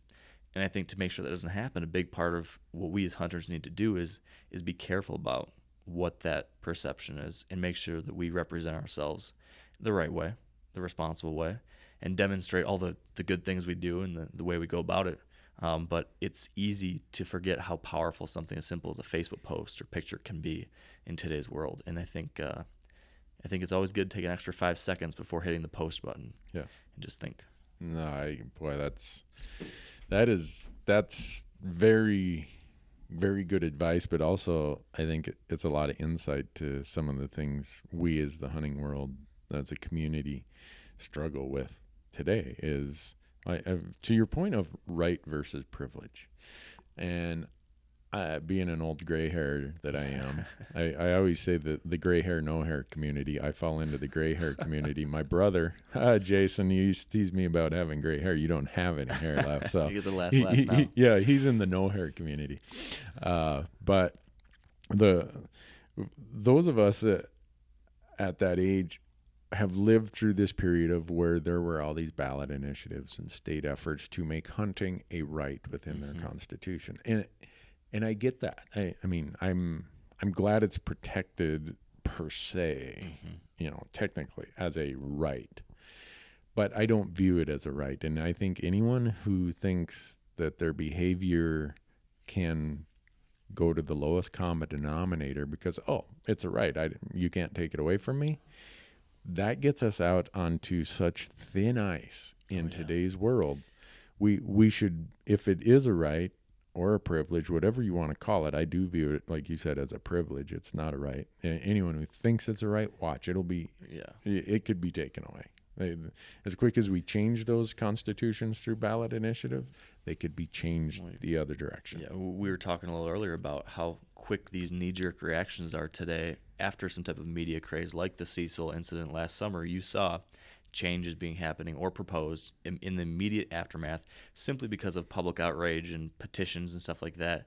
And crazy things can happen because of a large, huge burst of this type of social media attention that can have really long-lasting impacts on all of us. So I think that to trivialize that is a big mistake. Yeah. As far as your comment of how I'm handling, or your question of how I'm handling the political season and not going unfiltered, I think the things that get me cussing and swearing, and that's the danger of growing up in a logging family. Cussing is an art form in a lot of small, rough, tumble logging communities, and I apologize to my wife regularly for that. But probably what gets me unfiltered is when I see how much energy a lot of hunters invest in picking apart the way you hunt or the way I hunt, or what equipment I use versus what equipment someone else uses. When if you stand back and look at it from the big view, whatever you want to say, the 30,000 foot view, those things in the bigger picture of where hunting's going are so small, so minute. And I've built a platform based on, and this was just doing a business plan that said, okay, where's the largest demographic? Well, the largest demographic was the self-guided hunter. Nothing against guided hunting. I've been on guided hunts before. Sure. I had a great time. And then in the place where I wanted to do my filming and build my message, the West, 70% of the hunters in the West hunt primarily on public land, and the other 30% hunt quite a bit on public land. So I picked public land as part of my gig. That's nothing against private hunting. I've hunted a lot of private land, and I have had a lot of fun hunting on private land. Yeah. But I worry, does my message of trying to advocate for the self-guided public land hunter, I try to make sure that that doesn't do anything that someone perceives as being a statement against guided hunting or against private land hunting. Right. And I look at here in Montana, you're not allowed to use lighted nocks. It's a quick history of our Fish and Game Commission. As technology started advancing, every month they were having to face a new technology issue, and finally the commission said, you know what, our guiding principle is going to be the Pope and Young Club. Whatever the Pope and Young standards are, that's kind of what we're going to adopt as our regulations. And that's why lighted nocks, I think, didn't they just change? They just changed it. Yeah. Okay, so I don't know if someone's going to go before the Montana Commission and say, all right, Pope and Young changed lighted nocks, you got to change it. Mm-hmm. So we've never allowed them here. We don't allow game cameras here during a season, when a hunting season is open. That's what I was going to ask, because I literally was just thinking over the past couple of days, I knew they were legal during the hunting season, but I wasn't sure about off season. So they are legal in the off season? They're legal in the off season if you can't use them anytime that you have a valid tag for a species. So even if I bought a Montana tag already, right, but I can't hunt until September. Right. So the season opens September 3rd, archery. So once the season opens, you'd have to pull your camera. Cool.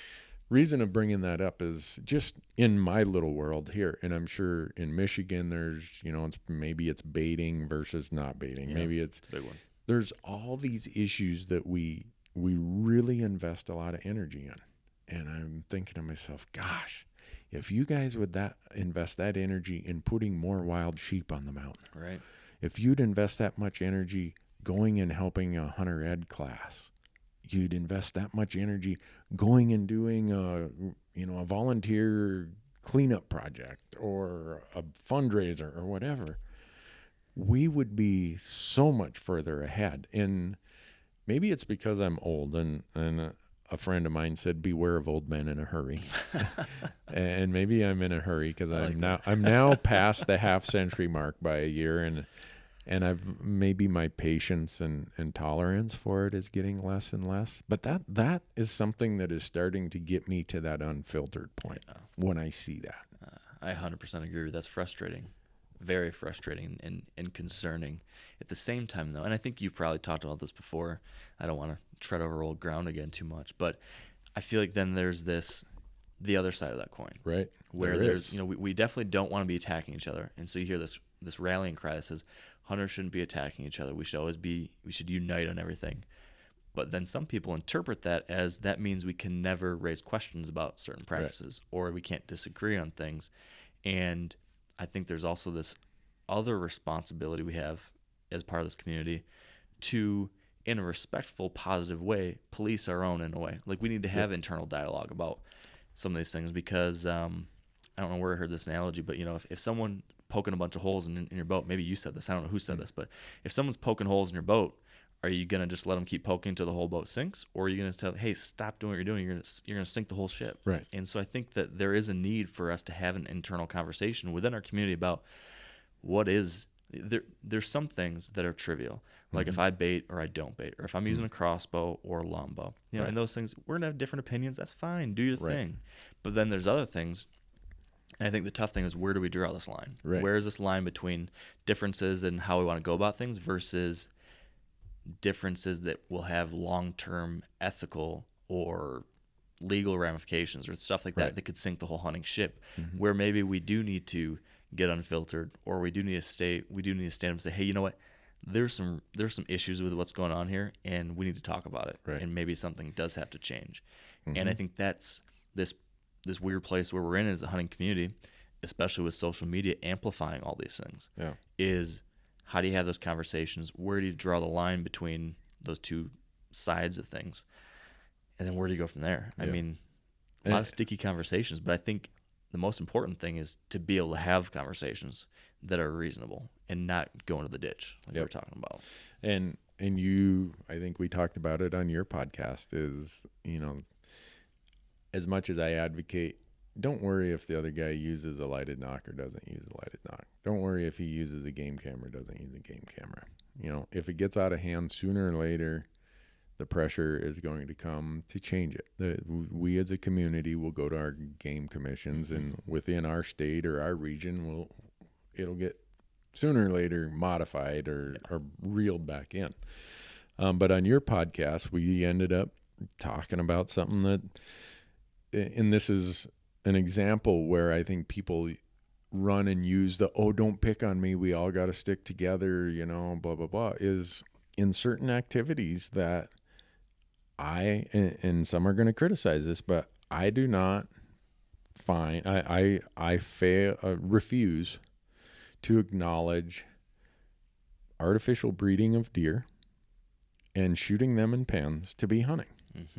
And definitionally, by how I define hunting, it's not hunting. So I don't care if you do it with some longbow, some crossbow, dynamite, poison arrows. I don't care if they're in a pen.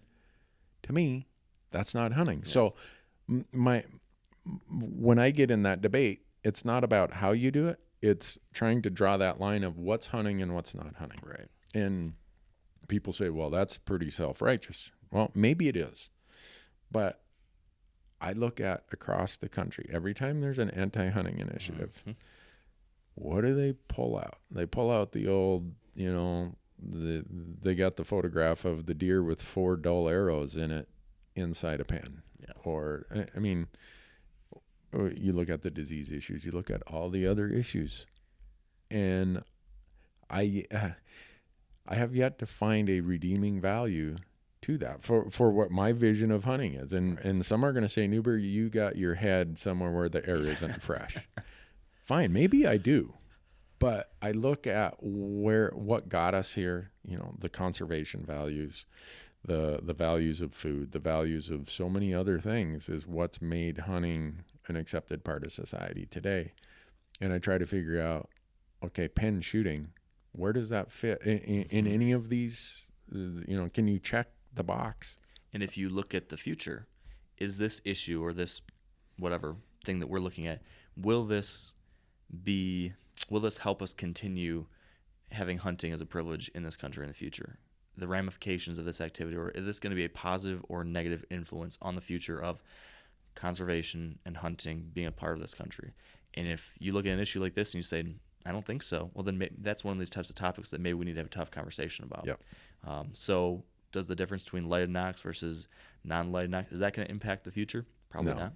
Right. Will whether I use bait or not? Probably not. Right. But if we're going to allow these high fence operations where people are shooting a deer that's been genetically modified to have 305 inches of antler in his first year, and you shoot it in a 5-acre pen, and then you post a picture of sitting there, I got a big buck. Is that something that's going to influence the ability for millions of hunters to do what we do in a positive way in the future? I think there's some real possibilities there. And so I think that's where you start figuring, okay, there's a line here that we may disagree about things, but we better have a serious conversation about it. Yeah. No, I agree. And if we want to use that as a further example about where some of these serious conversations have to occur, it gets used against us. Most of these breeding facilities and these industries representatives want to be governed by their state ag boards, Department of Livestock, or whatever your ag agency is in that state. So along comes the anti-hunters who say, look at that. That's the same as shooting cows. Yeah. You want to call these livestock. You don't want to call them wild deer. You want to say you own them, whereas the rest of wildlife in the country is considered held in trust by the states. So the groups that either want to end hunting, or those who don't hunt, who don't understand, they don't have a context of life experiences to understand the differences between pen shooting and hunting, that starts forming their opinions. And so it's at that point where I start saying, you know what, that is one of those tough conversations I'm willing to have. I'm tired of the holes getting poked in the boat, to use your reference there. And to that, this perception issue, it has a trickle-down effect to so many other things, and it has so many other implications. If you look at this where you've got an anti-hunting group who sees this as a perfect media tool to promote their message. Mm-hmm. And then they attach a label like trophy hunting to it. And then that trophy hunting label then gets applied to a whole bunch of other practices that are very, very different than such and such killing the 300 in the pen. And then all of a sudden you see, changes that will affect you and me or anything that we might be doing that's so completely different than that. But because of labels, because of assumptions, and because of the way people can use some of these things, there's just a lot of dangers with the trickle-down effect of that kind of thing. And that's the kind of thing that keeps me up at night. Yeah. And one of the things that has always helped hunting, and there's a really good book, I'm almost done with it now. It's Hunting in the American Imagination. It's a very, very, to read it, I got to go back and read portions of it a second time. I'll read a paragraph. I'm like, no, what did that? So it's not like easy sit and camp pass the time reading, but it's very, very powerful reading. And the book shows how there's pieces in there where it talks about hunters did not earn their place in society today based on the shooting for the lowest common denominator. They didn't set the bar low and hit even lower. They set the bar higher and we hit even higher. And that's, I think I have an expectation of us as a community, and maybe it's the wrong expectation, that we've always been someone who aspires as a community for a higher standard, not a lower standard, for a longer vision, not a shorter vision.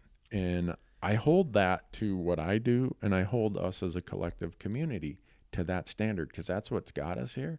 And as challenging as times are today, I think that is even a more valuable expectation to have going forward. Absolutely.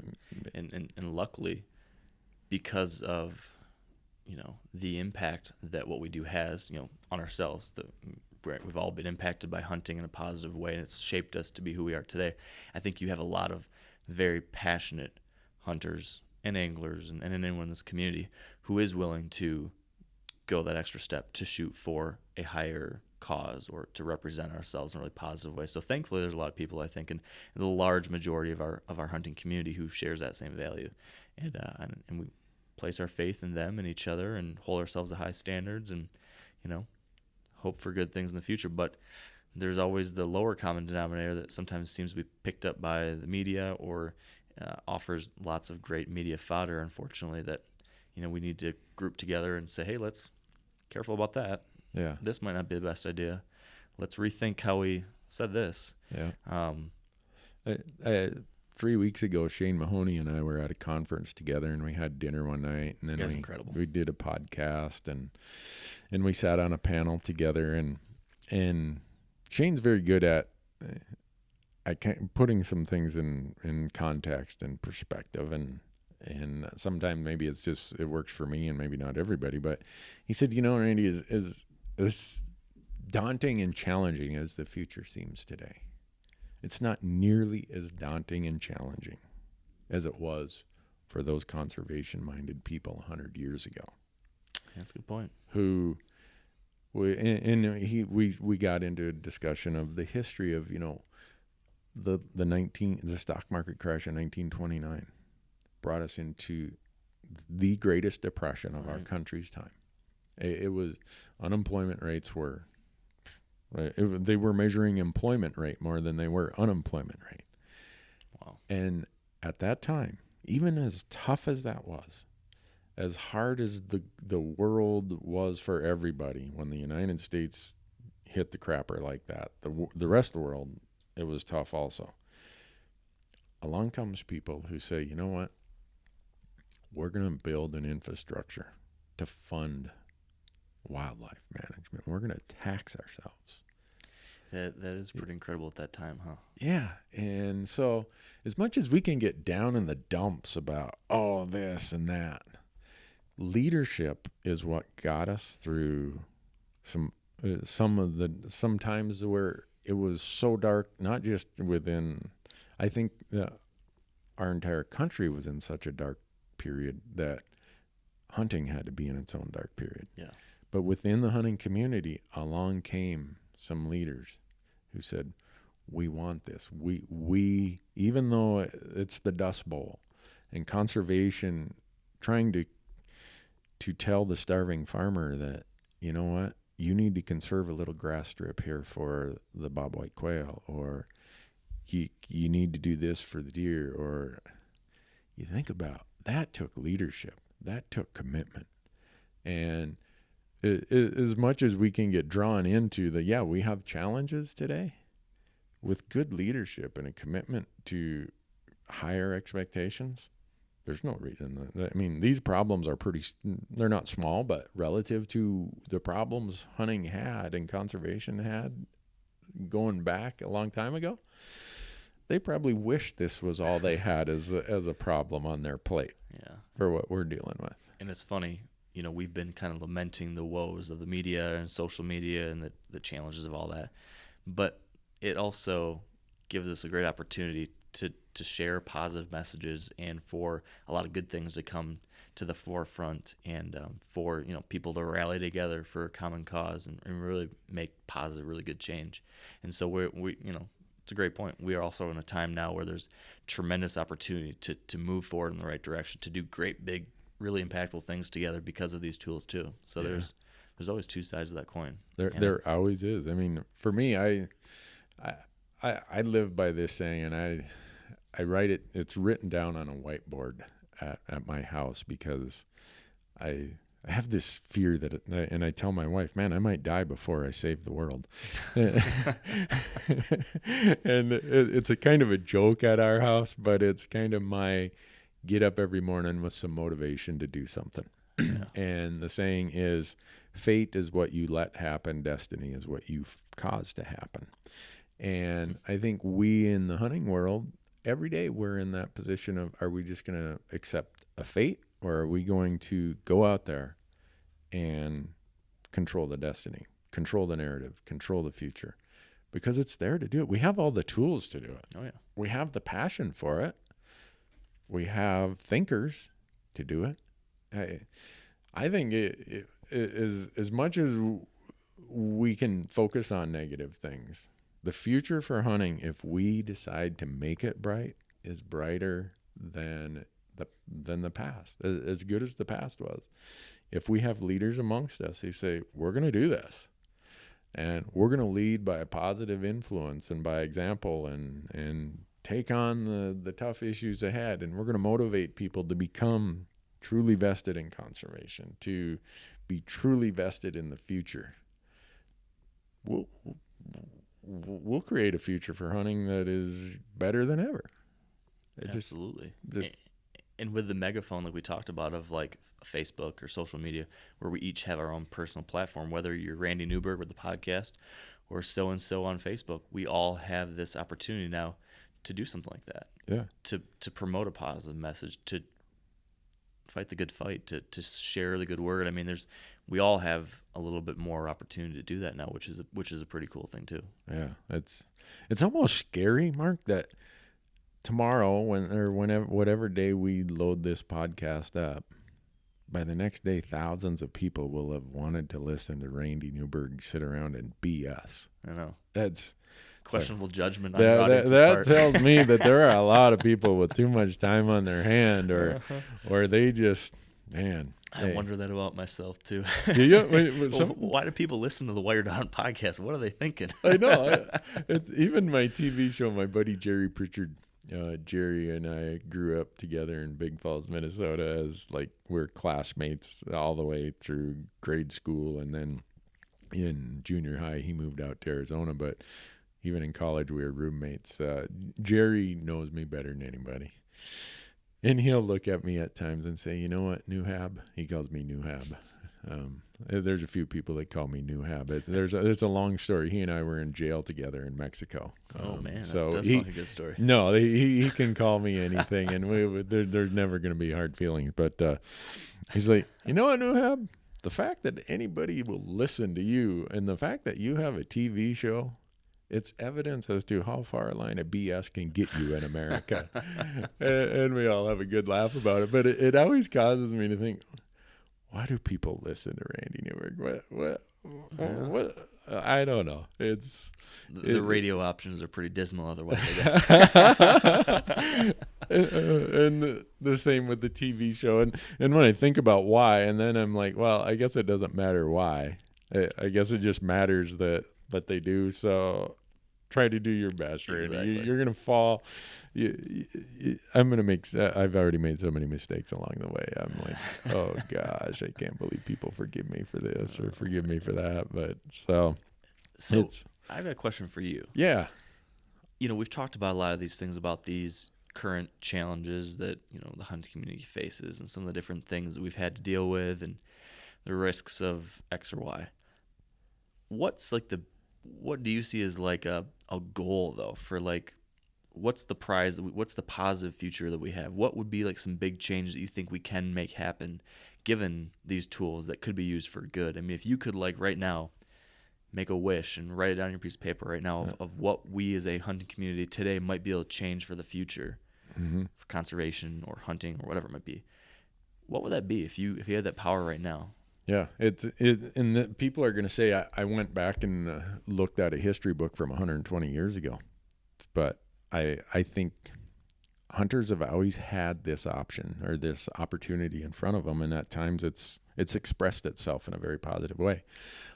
As the planet is breeding itself towards 8 billion people, as this country is growing towards 400 million people, the role of conservation and finding a place for wild places, clean air, clean water, wild landscapes is going to be more important than it has been in the past, as important as it's been in the past.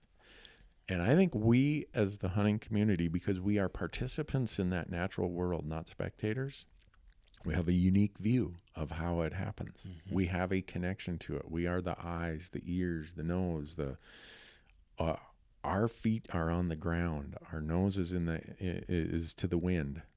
We see it before anyone else does. And we can lead in that area. If there's any place where hunting can provide its relevance, it's some of this comes from what we've done in the past. We've shown our society, we've given value to wildlife and wild places. And I think Steve Ranella does a good job of talking about how, there might be people who look at it differently from us, but they don't necessarily it's not because they like or dislike the natural world any more than us. I think, if anything, our society right now has a high value on healthy landscapes, on clean air, clean water. I mean, if you don't think so, look at the big blow up over the water in Flint, Michigan, right? Yeah. I mean, it's close to home. So if I could write it down of what hunting's future is and where we can be relevant, it's continuing to be the conservation-minded people that we have been, really putting our heart and our priority, our money, our effort towards bigger landscapes, healthier landscapes, and making that part of our, and we do a great job of it, but continuing to do it, taking it to that next step where nobody can say, oh, you hunters just talk conservation. You aren't conservation. And you start to hear those types of accusations, though, where people, there was even like some big study that came out a month ago or something that was disputing the fact that hunting or trophy hunting, quote unquote, actually helps conservation, or that money from that type of stuff actually helps conservation causes. So, people are trying to attack that from the outside. Right. So I think, to your point, we need to make sure that we all take up that mantle, and whether it be with a platform or as an individual, right? Try to realize that we're not just out there shooting animals. We need to be stewards. I think it was I was at the SCI convention this past year covering it, and Ivan Carter, who's hosts a show and does a lot of stuff in Africa, he was talking about this stuff, and he was talking about the future of hunting, and that society, the outside society, is changing in such a way that they probably will not tolerate hunting in the future unless we are very clearly demonstrating the conservation good that we have, and the fact that 99% of us do. We are invested in and do care about landscapes and habitat and wildlife. And if that is not very clearly understood by people, we won't have a place at the table in the future. And I think to your point that we can, and I think we will. Yeah, and to maybe going a little further into that point, or just this last week, it was announced that in Montana, a ballot initiative got enough signatures to outlaw trapping on public lands. In Montana? In Montana. Your response was the same response just about everyone else had when I told them. They're like, in Montana? Yes, in Montana. And trapping across the country is even a much smaller minority of the population than hunting is. And I grew up trapping. 2 years ago, I said, I'm going to, February 2015, I'm going to go back and do it. I caught 300 muskrats in about 2 weeks. It was nice. It brought me back to my childhood of trapping. It further cemented the good relations with the landowner who the muskrats were just destroying his spring creeks. So there were a lot of values that came of it. But the reason I think this is an important illustration for the hunting community to pay attention to. So here we are in a state with the highest participation rate of hunting of all states is Montana. But yet we have an anti-trapping ballot initiative that got enough signatures. And I look at it, and I might be looking at it wrong, but there have been a few instances where some people who most of the trappers would say those guys really aren't trappers. They've violated the law. They've set traps close to roads. They've set traps close to trailheads, and they've caught dogs. And if I could go find those people, I'd put them in the headlock, and I'd put a bunch of pot knots on their head. But the point is this. Because of the actions of a few, the smaller you, I guess maybe I'll start with it this way. The smaller you are as a minority within your society, whether it's a statewide group, trappers in Montana are a small minority of the Montana population. Well, we as hunters are a very small minority of the population, or a smaller minority as our country grows very rapidly and hunting grows at a slower pace. We become less of the percentage of the population. The smaller you are as a minority, the higher your standard of expectation of everybody within your community. And it is just a reality. Yep. And that is what brought a ballot initiative. Yeah, there is the motivations that some have to just get rid of trapping, okay? But those motivations do not result in action unless somebody feeds that fire. Yep. Some action, some person, some behaviors are what give that vehicle, that anti-trapping vehicle, the fuel to move forward. Yeah. Same in the hunting world. If we raise our behavior, or raise all the standards we have of how we are perceived, not just in perception, but in reality of our daily deeds, there's not going to be as much fuel on the other side. Right. I mean, every fire needs fuel to burn.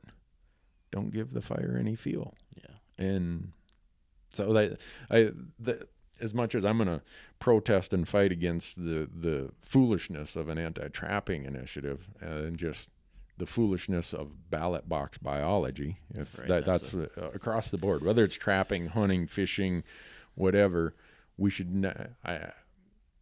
you would find great acceptance across all society with, accepting some fringes, that science type issues should not be based on sociology, based on ballots. Which unfortunately is becoming more and more the norm. You get the ballot box issues or litigating a conservation issue like this, which I know you've lamented that challenge a whole lot. Yeah. And it's interesting. This is kind of pivoting a little bit, but I just listened to a different podcast last night from, you ever heard of Radiolab? Yeah. So it's kind of interesting podcast, and they've got a spinoff called More Perfect, in which they just kind of do these interesting deep dives into Supreme Court cases. And the whole episode was about 2 examples of what they call test litigating, where basically that's this whole issue that has been used in the endangered species type of litigation, or all sorts of other conservation or endangered or environmental movements, and what I found on this podcast has been used across all sorts of wide swaths of topics, where people essentially litigate or people change laws by way of finding a test case. So let's say in this example, they were talking about civil rights issues. So they were talking about they wanted to change affirmative action laws.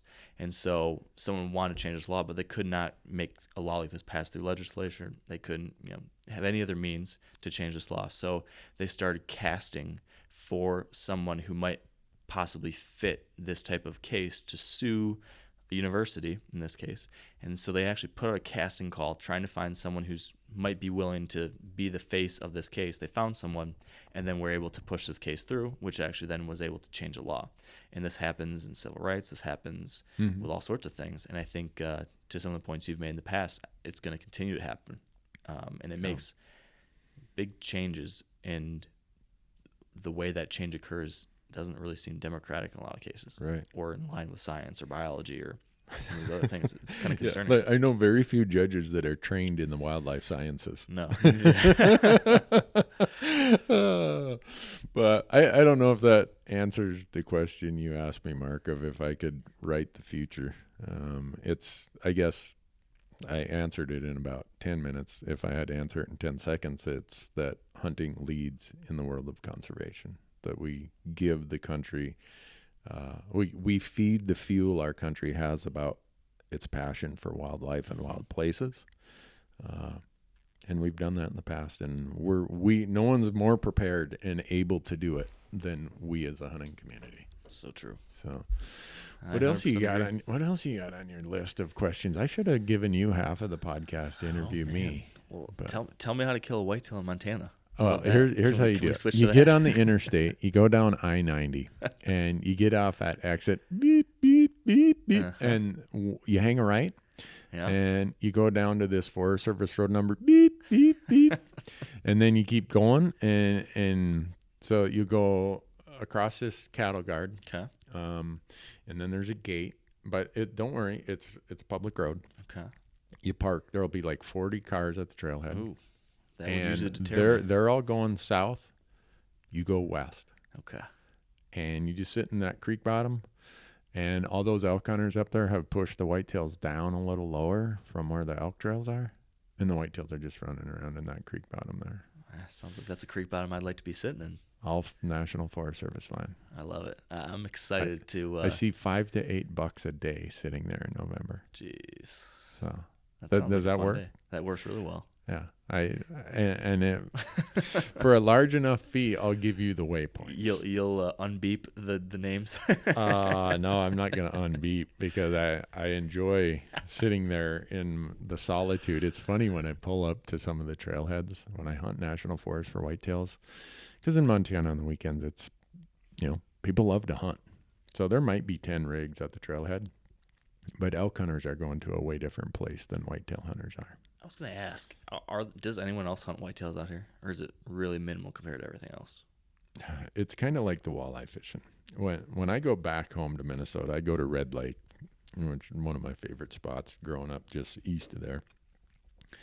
I look at how many boats are at the boat ramp, how many trailers. I'm like, oh my gosh.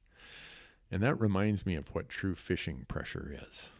Because when I go to Fort Peck and I see 5 trailers at the boat ramp, I'm like, oh man, someone's going to be on my favorite point. Or come on, there's like 20 bays to this reservoir. Can't you go find your own bay? I mean, in the bay I'm talking about is the size of most lakes. I'm like, Randy, shut up. You're so spoiled.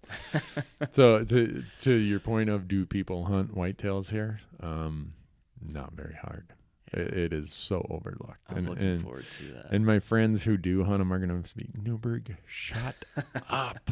I've had a couple of people yell at me already, stop posting pictures of Montana whitetails. But no, if people knew, in fact, I'm going to film an episode this fall in eastern Montana, and my buddy's coming out from Minnesota. He's never shot a mule deer. and he's a taxidermist back there, Dick Ferguson. And so I'm like, well, let's do this, Dick. You shoot the mule deer. I'm going to shoot the whitetails. And we're going to be doing it on BLM and Forest Service lands. And we out on our YouTube channel, on the On Your Own Adventures playlist, I think it's season 2, there's a Montana whitetail hunt there that was done on National Forest.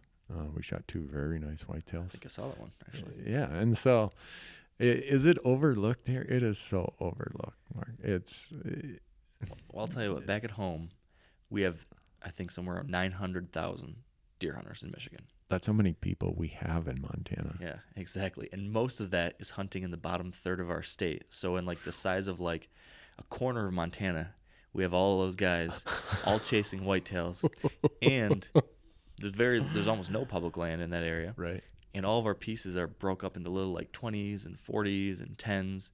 So you'll be in an area where maybe it was like this in Minnesota, or any part of the northern Midwest, but you'll be sitting there, especially on the opening day of gun season, on your little 40, and you'll see 10 other hunters, all big orange pumpkins in the trees all around you.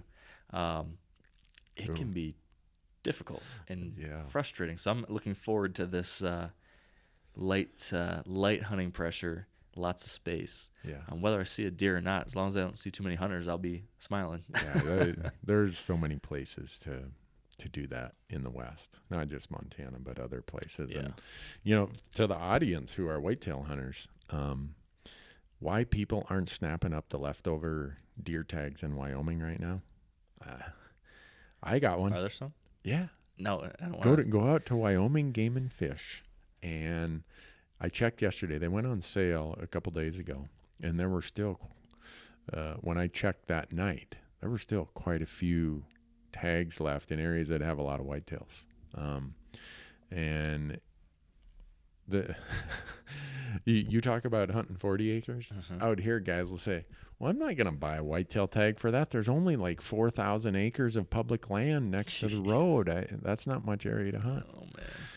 Oh, okay. Different world. Totally different world. Yeah, it's so different based on what you're accustomed to. I mean, if you wanted to kill a whitetail on public ground every year, you could come to northeast Wyoming or southeast Montana or western Montana or northern Idaho or eastern Washington. There is tons of millions and millions of acres of public land. Yeah. And the tags, there's leftover tags in every one of those areas. And there are whitetails, there's lots of whitetails. And it seems, at least from what I've seen and heard, there's not just whitetails. There's like old whitetails and nice looking whitetails. Yeah, I mean, if you're the type who targets an older buck or a bigger buck, there seems to be plenty of opportunity for that too. Yeah, because 1, they're overlooked. 2, a lot of these places might have this public-private interface where, people say, oh gosh, I don't know, some of that's posted. Well, a lot of it isn't also. And if you get the map chips from Onyx Maps, you'll know exactly where it is. And a whitetail doesn't just live in 10 acres in the rut. And that's the other part. Most of these seasons are in November. In these western states, we get to rifle hunt whitetails in the rut. And so they're moving up and down creek bottoms, the river bottoms. They might be on private today or this morning, but 4 hours later, they're going to cross that BLM piece. They're cruising. Yeah, or that Forest Service piece or that state land piece or whatever. So it's, gosh, I can't believe I'm laying all my cards out. I feel like I'm.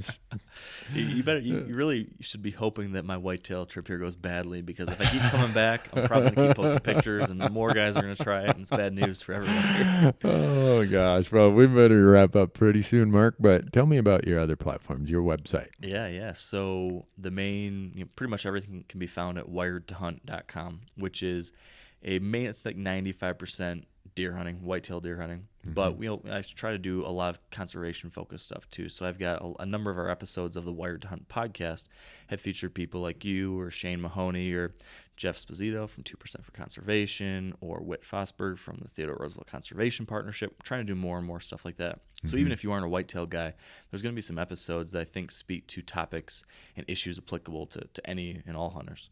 But yeah, wiredhunt.com, you can find all that stuff. We have the Wired Hunt podcast, which you can find anywhere you can find your podcast, on iTunes and Stitcher and Google Play. And then also Facebook, Instagram. We've got another podcast we launched relatively recently called the 100% Wild Podcast, which is a Q&A show with the guys from Drury Outdoors. So a lot of different things, mostly whitetail focused, but we throw in some curveballs every once in a while too. Yeah. So yeah, if anyone wants to get their deer hunting fix, we probably have you covered. Huh. Well, pretty soon you're going to have to start the Western Whitetail Podcast. I even own the domain wiredtohuntwest.com just in case I start doing more Western stuff because I want to. I've been trying to convince my wife to make the move out here to Bozeman, so that's my goal while I'm here, is show her all the great things about this area. Huh. Well, so, what is she like? I can tell you where you could go and kind of sandbag that. Well, she likes hiking, backpacking, camping, and fishing when the fish are biting. Okay, there's all of that. The fishing when the fish are biting, that's a little bit temperamental. Yes, that's been the tricky part. Huh. All right. You have to give me some well, pointers. so far we've dialed in the weather for you since you've been here. It's been pretty good. Yeah. It's been really nice. Yeah, no complaints yet. We had a great mountain goat encounter the other night. Yeah. Emphasize no mosquitoes. Yeah, there's not too bad. None. Not bad at all. No. Way better than at home. No humidity. Love that. Yeah. We don't have high-speed internet. Oh, man. You're telling me. That has been a challenge. Mark rented a place, and this morning before we turned it on, he said, yeah, I was trying to figure out an internet solution here. It was advertised as high-speed. Well, high-speed internet in Montana is anything slightly above dial-up is considered high-speed here. So I basically had like a string connecting 2 paper cups and trying to talk to people across that. That's about as good as it got for me over in the canyon. It's been worth the sacrifice, though. Well, folks, I really appreciate you listening. I'm going to put a little plug in here. We're doing lots and lots of YouTube stuff. As Mark referred to earlier, we had an episode we launched, and that episode's never going to be on TV. It's a Montana elk hunt. So then we premiered a New Mexico elk hunt on the TV channel, but a lot of you do not get. I'm surprised how many people, or maybe I shouldn't be surprised. A lot of you say, "Hey, Randy, I love your stuff, but I don't have TV, or I don't get a cable package, or I've cut the cable and I just, I'm strictly a streaming download guy." So what we're going to start doing is taking our TV episodes, the really good ones that we think have a lot of appeal, and then we're going to do what's called a lot of hub content around that episode. So in addition to just the TV episode being on YouTube, we're going to say, all right, here's the equipment we used, here's the scope, the rifle, the caliber. So there will be all these other little videos that are 2 to 5 minutes long about, okay, here's the boots we use, here's why we did what we did, here's how we got the tag. So with our YouTube platform, we can answer so much more and provide so many different pieces of information that the time constraints of TV just awesome. Doesn't allow it. So I hope that those of you listening will go out to YouTube and either subscribe to our channel. Randy Newberg Hunter is the channel. And if you don't subscribe, at least you'll tune in and watch. And if you like what you see, I hope you'll share it, because the whole idea in the digital world is about sharing and social, and the more that you share it, the more our partners see how much appetite there is for the digital space, and as far as the hunting world. And you know that more than anybody, Mark, with all your digital activities. Yeah. And I'd say we better be sharing Randy's stuff, because you heard how expensive that TV show is. So help him out. Yeah, Mark doesn't want to see me down on the corner here selling pencils in a cup or something. But so that's the plug for our platforms today. And everybody, I know we kept you long on this one, but Mark is such a great guy. He's got a lot of perspectives from other parts of the world and other corners of the hunting community that I don't travel in, that I just think there's so much to be gained by us sharing different perspectives among each other's communities and audiences, and in the places that we each travel differently. So with that, Mark, thanks a ton. I'm going to let you back to your sales pitch to convince your wife to move to Montana. So Thank you. Where all these untapped whitetails live. Yes, so. I hope it happens. So thank you, Randy, for having me. This is a lot of fun. I had a blast. Well, thank you, Mark. Folks, thanks for listening. We'll tune in again hopefully next week. Hopefully next week. Hopefully next week. Hopefully next week. Hopefully next week. Hopefully next week. Hopefully next week. Hopefully next week. Hopefully next week.